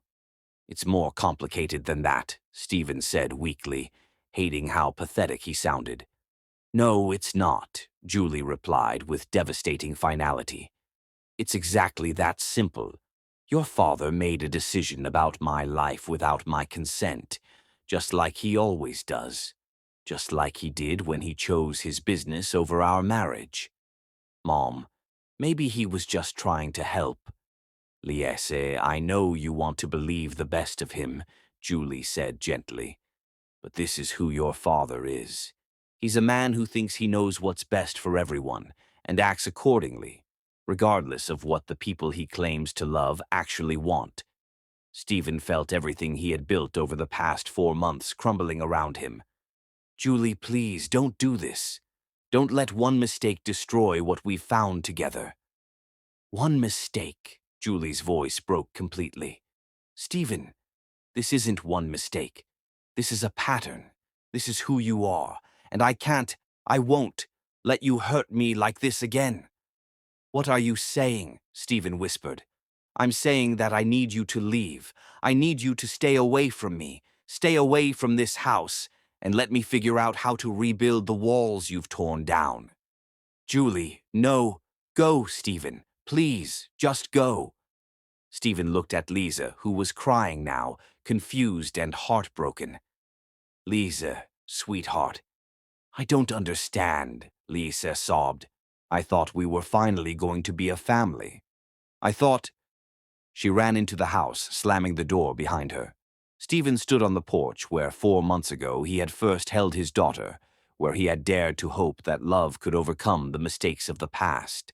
Now he was losing them again, and this time he couldn't blame youth or ignorance or misplaced priorities. This time, he had no one to blame but himself. "Julie," he said one last time. But she had already gone inside, leaving him alone with the echoes of dreams that had turned to ash in his hands. Chapter 8. Love's Greatest Sacrifice. The truest measure of love is not in the pursuit, but in the release, not in the desperate grasping to hold on to what we treasure, but in the courage to let it go when our very presence becomes the source of its pain. Stephen sat in his downtown office at 2 in the morning, surrounded by the monuments of his success and drowning in the ashes of his failure. The city sprawled below him through floor-to-ceiling windows, twinkling with the dreams of 800,000 people. But all he could see was the devastation in Julie's eyes when she had ordered him to leave. Again. 3 weeks had passed since that horrible Saturday morning. 3 weeks of silence from the two people who had become his entire world.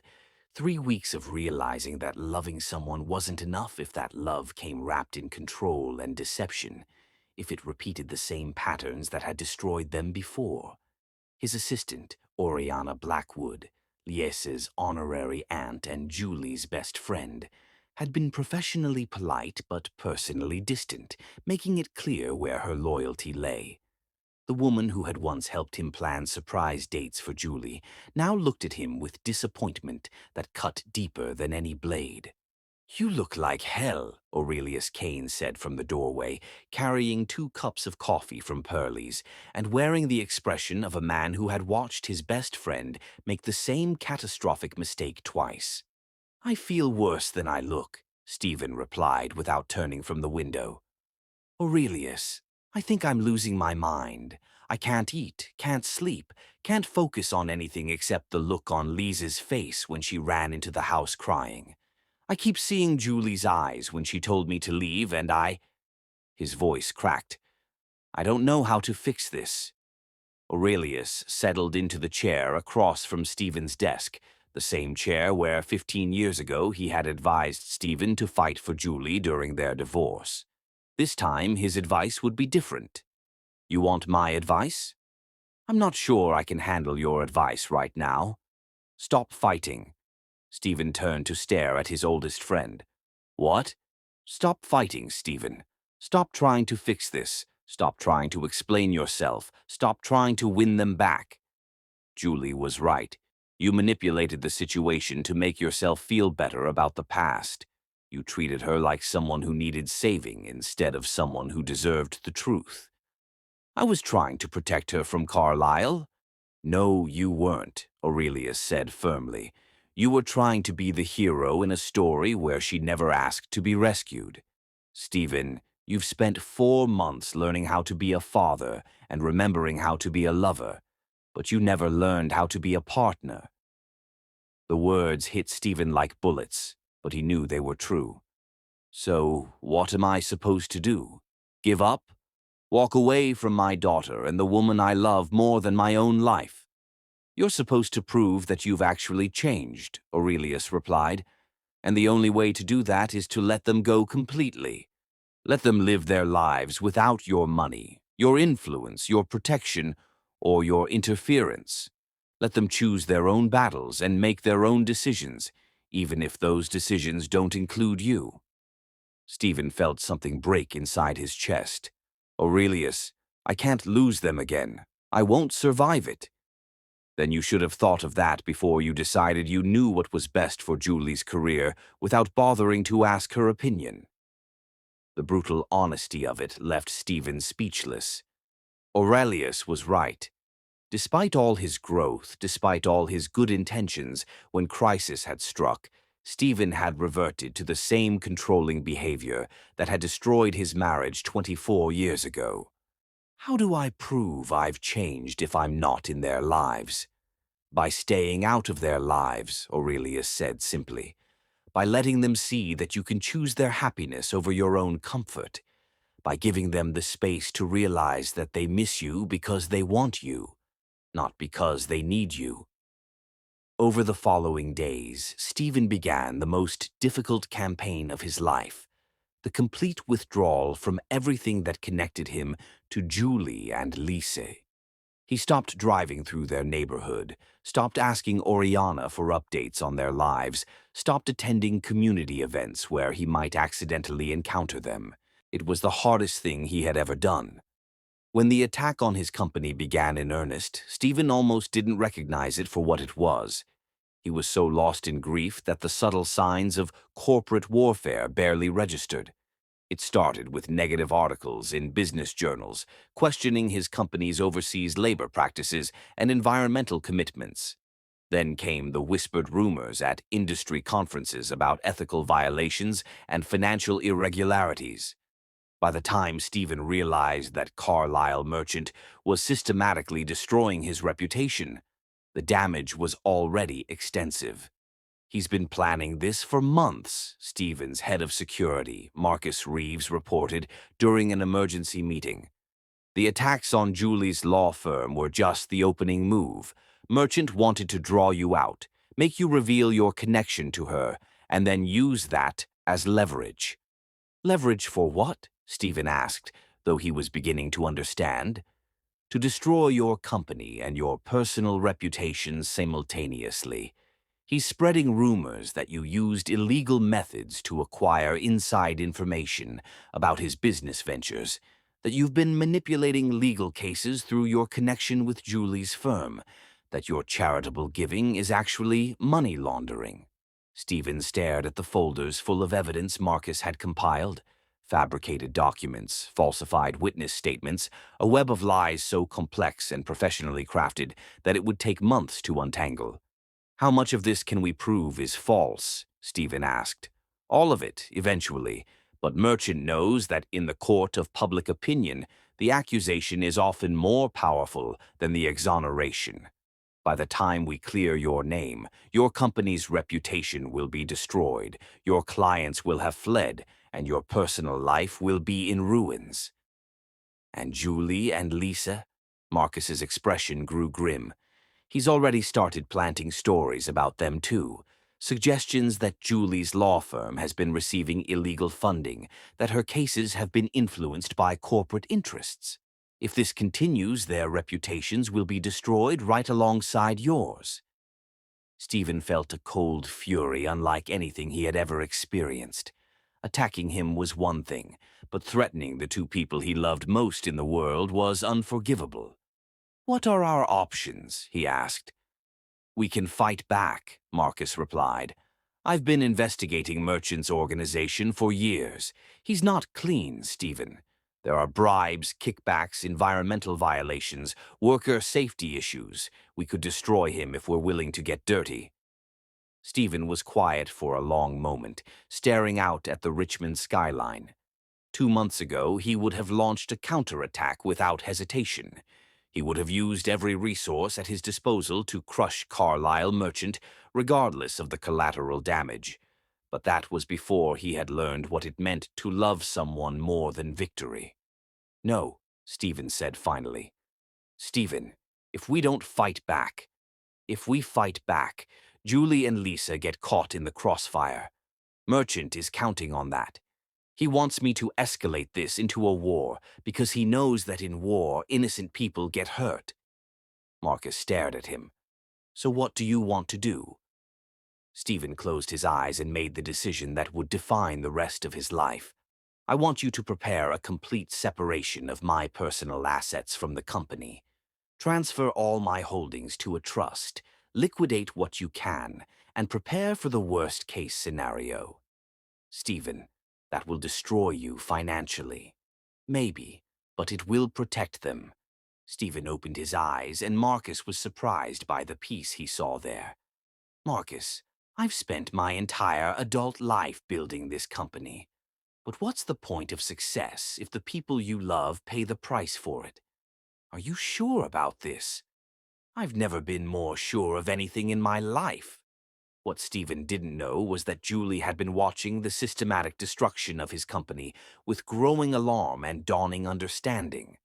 As a lawyer who specialized in corporate cases, she recognized the pattern of reputation assassination. And as someone who had loved Stephen Whiston for over 20 years, she could see the pain behind his public composure. "Mom, have you seen this?" Lisi asked one evening, showing Julie her laptop screen with trembling hands. "Someone leaked Dad's financial records.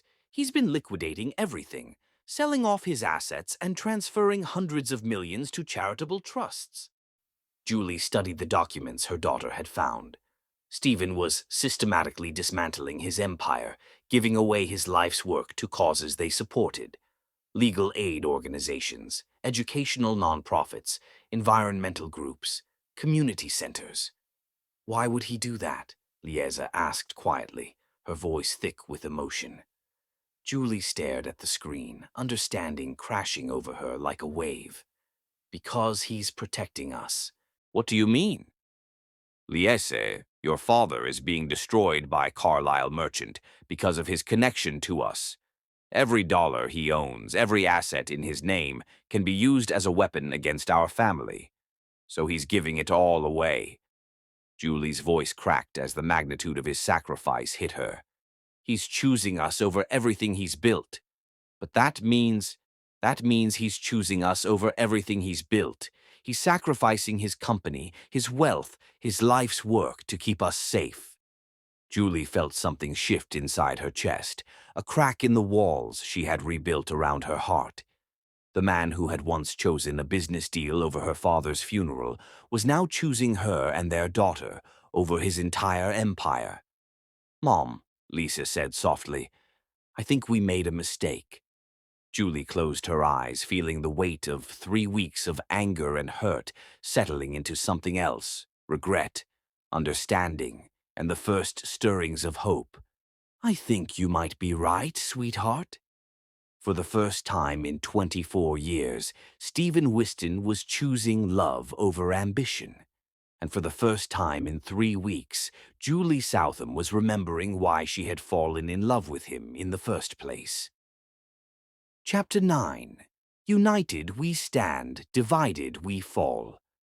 In the darkest moments of siege, when all seems lost and the enemy presses closer, the human heart reveals its true nature, not in surrender, but in the fierce determination to protect what matters most, to fight not for victory, but for love, not for conquest, but for family.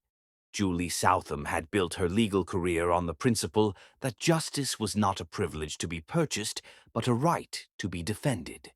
As she sat in her office at 3 in the morning, surrounded by boxes of evidence that could either save or destroy the man she had never stopped loving, she realized that this case would define not just her professional legacy, but the future of her family. "Mom, you need to see this," Lisa said, bursting through the office door with her laptop clutched against her chest. It had been 2 weeks since Stephen's financial records were leaked, and mother and daughter had been working in secret to uncover the truth behind Carlisle Merchant's systematic attack. "What did you find?" Julie asked, looking up from the corporate filings she had been analyzing. "Proof," Liesa said, setting her laptop on the desk with trembling hands. "Mom, I found proof that Carlisle Merchant has been doing this for years. Look, Henderson Chemical, Morrison Industries, Blackstone Development. They're all shell companies owned by Merchant Industries. And look at this pattern." Julie studied the screen, her legal mind immediately recognizing the significance of what her daughter had uncovered. He identifies successful companies with strong ethical reputations, then systematically destroys them by creating scandals and manufacturing evidence of wrongdoing. Exactly. And once the companies are weakened, he buys them for pennies on the dollar and strips their assets. Mom, he's destroyed 47 companies over the past decade using this exact method. Julie felt a surge of pride watching her daughter's analytical mind at work. "Lisa, this is brilliant detective work, but we need more than pattern recognition to build a case." "I know. That's why I reached out to Aurelius Kane." Julie's eyebrows shot up. "Stephen's investigator? Sweetheart, I'm not sure that's—" "Mom, listen to me," Lisa interrupted with the passionate intensity she had inherited from both parents. "Dad is being destroyed by a man who has made a career of crushing good people. We can't let our pride get in the way of doing what's right." Before Julie could respond, there was a knock on the office door. Aurelius Kane entered, followed by Oriana Blackwood, both carrying briefcases that suggested they had been as sleepless as Julie and Lisa. "Miss Southam," Aurelius said formally, "Lisa asked me to bring you something that might interest your legal practice." Julie studied the man who had been Stephen's closest friend for 2 decades. "Mr. Kane, I appreciate whatever help you're offering, but I'm not sure." "This isn't about Stephen," Aurelius said quietly. "This is about stopping a predator who has destroyed dozens of companies and hundreds of families. Stephen doesn't even know we're here." Oriana stepped forward, her artist's eye bright with the passion she brought to causes she believed in. "Jules, Carlisle Merchant tried to destroy your law practice as collateral damage in his war against Stephen. Are you really going to let him get away with that?" Julie looked between her daughter, her best friend, and the investigator who might hold the key to everything. "What do you have?" Aurelius opened his briefcase and spread documents across Julie's desk. Financial records, testimony from former employees, evidence of bribery, witness intimidation, environmental cover-ups, worker safety violations. Everything you need to file criminal charges against Carlisle Merchant and civil suits on behalf of every company he's destroyed. Julie's legal instincts took over as she began examining the evidence. "This is extensive. How long have you been investigating him?"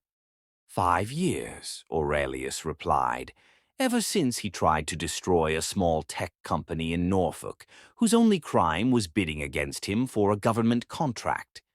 I've been building this case piece by piece, waiting for the right moment and the right legal team to take him down. And you think we're the right legal team? I think you're the only legal team with both the skill and the motivation to see this through," Aurelius said. "Julie, Merchant is counting on Stephen being too isolated to fight back effectively. He doesn't know about this alliance between you, Lisa, and my investigation." Julie was quiet for a long moment, studying the evidence.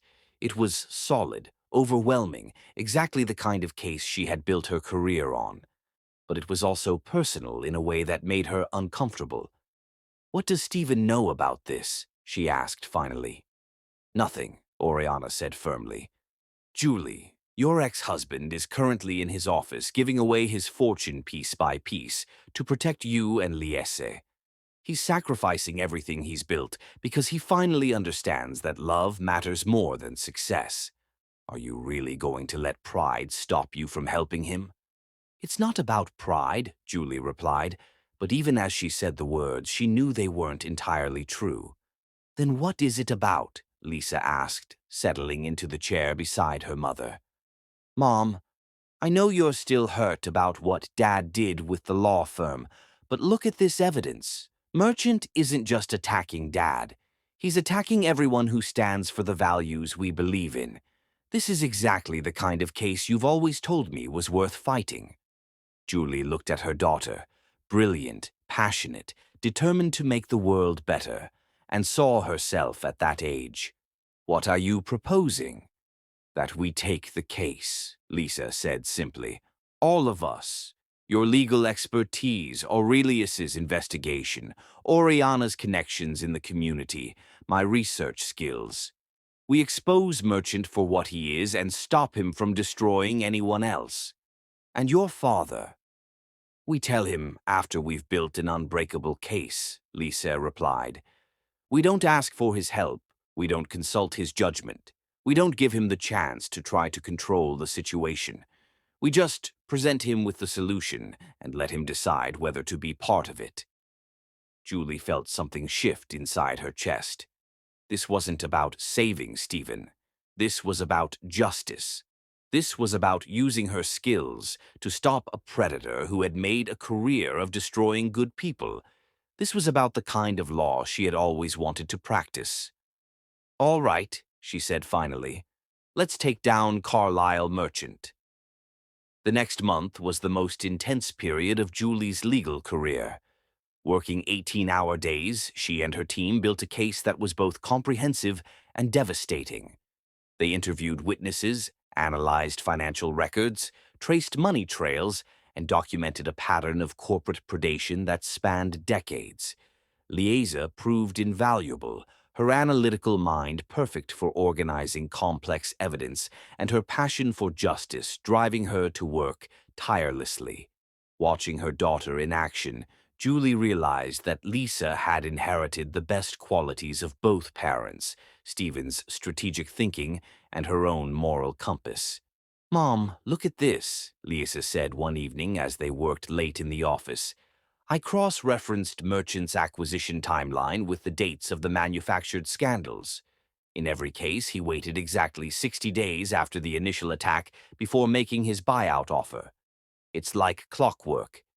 Which means we know when he's planning to make his move on Stephen's company," Julie realized.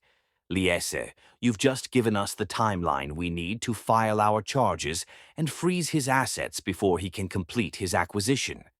It was Oriana who suggested they needed to tell Stephen what they were doing. "Jules, he's been falling apart for 6 weeks," she said during one of their late-night strategy sessions. "I see him at board meetings, and he looks like a ghost. He needs to know that people are fighting for him." "We're not fighting for him," Julie insisted. "We're fighting for justice." "Same thing," Oriana replied with a knowing smile. The confrontation happened on a Thursday evening in Stephen's office. Julie had called his assistant and requested a meeting, the first communication between them since that devastating Saturday morning 7 weeks earlier. Stephen looked terrible. He had lost weight, his usually perfect appearance was disheveled, and there were dark circles under his eyes that spoke of sleepless nights and devastating grief. "Julie," he said quietly, rising from behind his desk, "I thought you never wanted to see me again." "We need to talk," Julie replied, her professional demeanor firmly in place, "about Carlisle Merchant and what he's been doing to your company." Stephen's expression grew wary. "Julie, I don't want you involved in this. It's too dangerous." "I'm already involved," Julie said, opening her briefcase and spreading evidence across his conference table. "Stephen, We've been investigating Merchant for the past month. We have enough evidence to file criminal charges and civil suits that will destroy him completely. Stephen stared at the documents, then at Julie. We, Liese, Aurelius, Oriana, and I, we've been working together to build a case against Merchant for corporate fraud, witness intimidation, environmental crimes, and racketeering. You've been working with my team? We've been working as a team, Julie corrected. Stephen, your daughter is brilliant. She uncovered patterns in Merchant's behavior that none of us had seen. She's been the key to cracking this case. For the first time in weeks, Stephen smiled. She's incredible, isn't she? She's our daughter, Julie said softly, and Stephen's breath caught at the possessive pronoun. And she loves you, Stephen. She's been heartbroken watching you sacrifice everything to protect us. They worked side by side for the next 6 hours, with Julie explaining the legal strategy while Stephen provided business context and insider knowledge of Merchant's operations. Despite everything that had happened between them, they fell into the same easy partnership that had once made them unstoppable. Here, Stephen said, leaning over Julie's shoulder to point out a detail in a financial document. This acquisition, I was at the negotiations. Merchant specifically mentioned that he planned to liquidate the company's pension fund. Julie's pulse quickened, both from Stephen's proximity and the implications of what he was telling her. That's additional evidence of intent to defraud. Stephen, with your testimony, we can add pension fraud to the charges. Whatever you need, Stephen said, and when Julie looked up, she realized how close they were sitting. Close enough to see the flecks of gold in his green eyes, close enough to smell the cologne that still made her heart race, close enough to remember what it felt like to be touched by hands that had once known every inch of her body. Julie, Stephen whispered, his voice rough with emotion. We shouldn't, Julie began, but Stephen was already cupping her face in his hands. I love you, he said quietly. I have loved you every day for 24 years, and I will love you every day for the rest of my life. I know I don't deserve forgiveness. I know I've hurt you in ways that might never heal, but, Julie, I love you with everything I am. Stephen. I chose you, he continued, his thumbs brushing away tears she didn't realize she was crying. When Merchant threatened everything I've built, I chose you and Lisa over my company, over my fortune, over everything I used to think mattered. I finally learned what you tried to teach me 24 years ago, that love is the only success that actually means anything. Julie stared into the eyes of the man who had broken her heart and was now offering it back to her, healed and whole. You could have fought back. You could have destroyed him.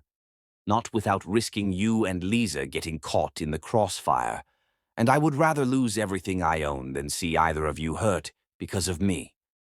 The kiss was inevitable. 24 years of love and loss and longing compressed into a moment that tasted like forgiveness, like coming home, like every dream Julie had buried beneath years of protective anger.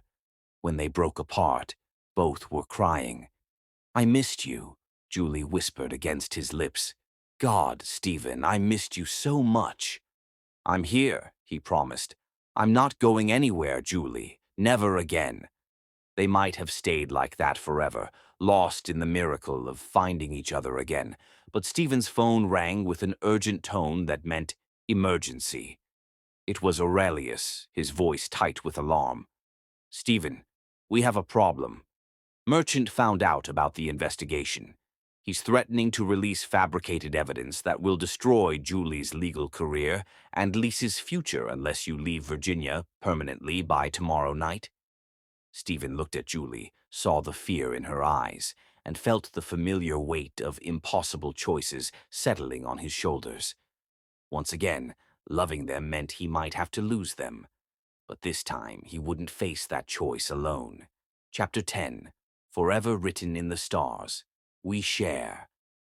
Love's greatest victory is not in the absence of storms, but in the courage to face them, together, hand in hand, heart to heart, knowing that what is built on the foundation of true devotion can weather any tempest and emerge stronger, more beautiful, more complete than ever before. Stephen looked at the phone in his hand, then at Julie's face, and felt something fundamental shift inside his soul. For 24 years he had been running, from difficult choices, from the kind of love that demanded everything and gave everything in return. Tonight, that running ended forever. "Tell Merchant I'll meet with him," Stephen said into the phone, his voice steady and resolute. "But not alone. Julie and I will see him together, as equal partners." "Stephen, he said if you don't leave Virginia by tomorrow night—" "I heard what he said," Stephen interrupted, his eyes never leaving Julie's face. "And here's my answer. I'm not going anywhere. I'm done running from bullies. I'm done making decisions based on fear, and I'm done letting anyone threaten my family." Julie felt her heart soar as she listened to the man she loved choose to fight rather than flee. This was the Stephen she had always known he could become. Not the scared young man who had prioritized safety over commitment, but the partner she had always deserved. "What do you need from me?" she asked when he hung up the phone. "Everything," Stephen replied, pulling her into his arms. "Your legal brilliance, your courage, your partnership. Julie, I need you to help me end this once and for all." The next 18 hours became a masterclass in coordinated warfare. Julie's legal team worked with Stephen's business connections and Aurelius's investigative network to prepare not just a defense, but a comprehensive offensive that would expose Carlisle Merchant's decades of corporate predation. Lizzie emerged as the tactical genius they had never known they needed. Her ability to synthesize complex information and see patterns that others missed proved invaluable in organizing their attack. "Dad, look at this," she said, spreading financial documents across the conference table in Julie's office. Merchant's entire operation depends on maintaining his reputation as a legitimate businessman. But if we release all this evidence simultaneously, the environmental crimes, the pension fraud, the witness intimidation, his whole empire collapses at once. "That's incredibly risky," Stephen warned. "If we miss even one piece of evidence, if there's any flaw in our case, Merchant will destroy us in retaliation." "Then we don't miss anything," Julie said firmly. "We build an airtight case that's so overwhelming, so undeniably true, that even Merchant's paid politicians and corrupted judges can't ignore it."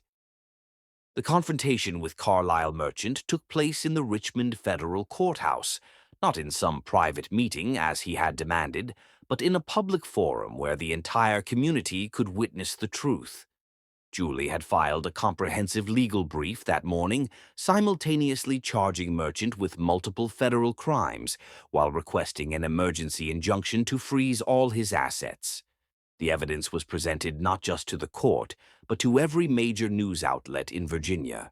When Merchant arrived with his team of expensive lawyers, expecting to intimidate a broken businessman into exile, he found instead a united family backed by an entire community that had rallied to their defense. "Mr. Merchant," Judge Patricia Hawkins said from the bench, her voice carrying the authority of someone who had spent decades fighting for justice. "I've reviewed the evidence presented by Ms. Southam's legal team. These are serious charges with serious consequences." Merchant's lead attorney stood to object, but Judge Hawkins cut him off. "Furthermore," she continued, "I'm issuing an immediate restraining order preventing you from any contact with the Whiston or Southam families, and I'm freezing all assets of Merchant Industries pending a full federal investigation." The courtroom erupted in applause as dozens of people who had been touched by Stephen and Julie's work stood up to show their support. The community kitchen volunteers, the legal aid clients, the families they had helped, the workers whose jobs Stephen had protected. All of them were there, proving that love and service had built something stronger than money or power. Outside the courthouse, as news cameras captured the moment, Stephen took Julie's hand and spoke to the gathered crowd. 24 years ago, I made the mistake of thinking that success was measured by what you accumulate rather than by whom you serve, he said, his voice carrying clearly in the crisp December air.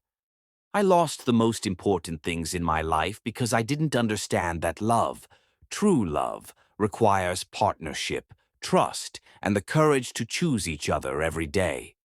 He turned to look at Julie, his eyes bright with tears of joy. Today, I want everyone to know that I choose love. I choose family. I choose Julie Southam and our daughter Lisa over every dollar I've ever earned, over every deal I've ever made, over everything I used to think mattered. Julie felt her heart overflow as she realized that this moment, this public declaration of love and commitment, was Stephen's way of proving that he would never again prioritize business over their relationship.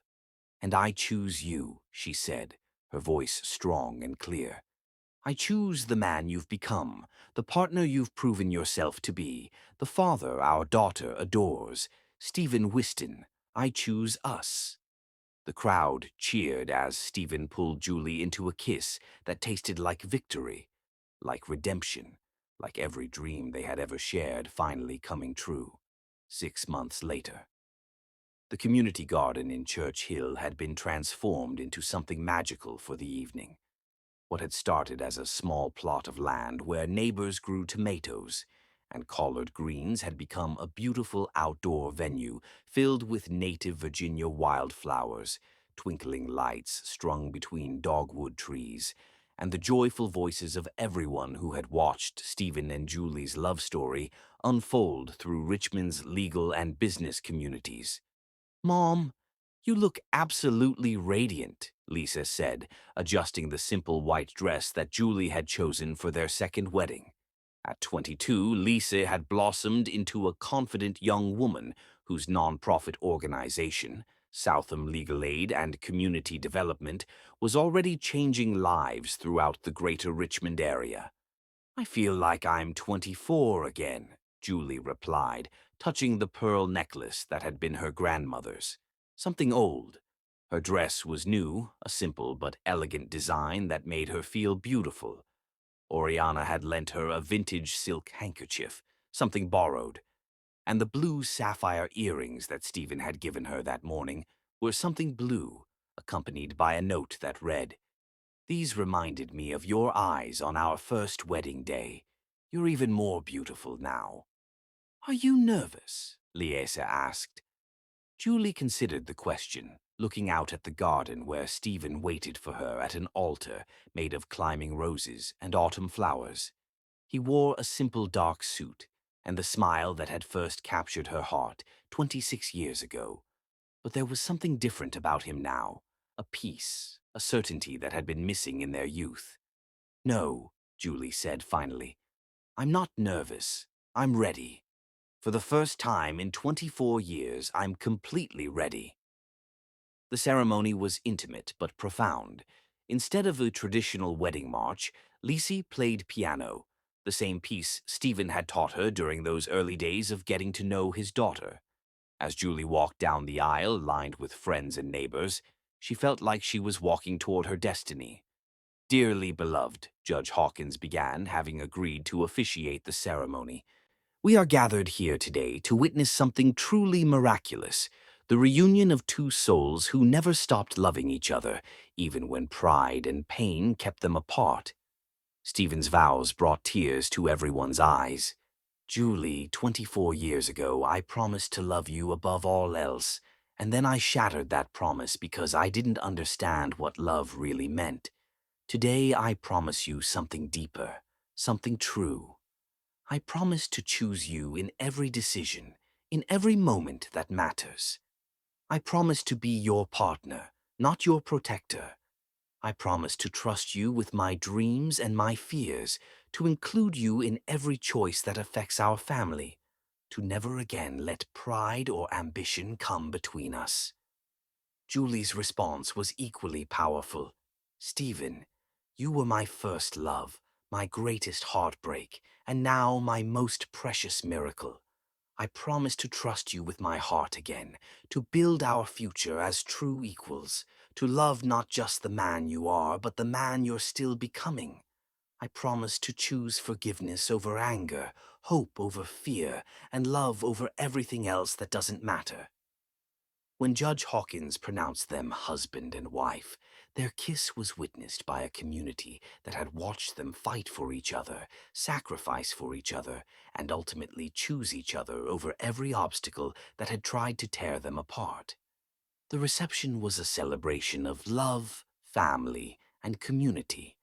As Stephen and Julie danced their first dance as husband and wife, again, to the same song they had danced to 26 years earlier, Lieza joined them on the dance floor, creating a moment that was perfectly imperfect, beautifully chaotic, and absolutely right.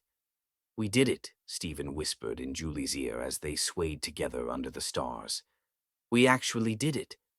We found our way home," Julie replied, her heart full of joy and peace and the kind of love that survives everything.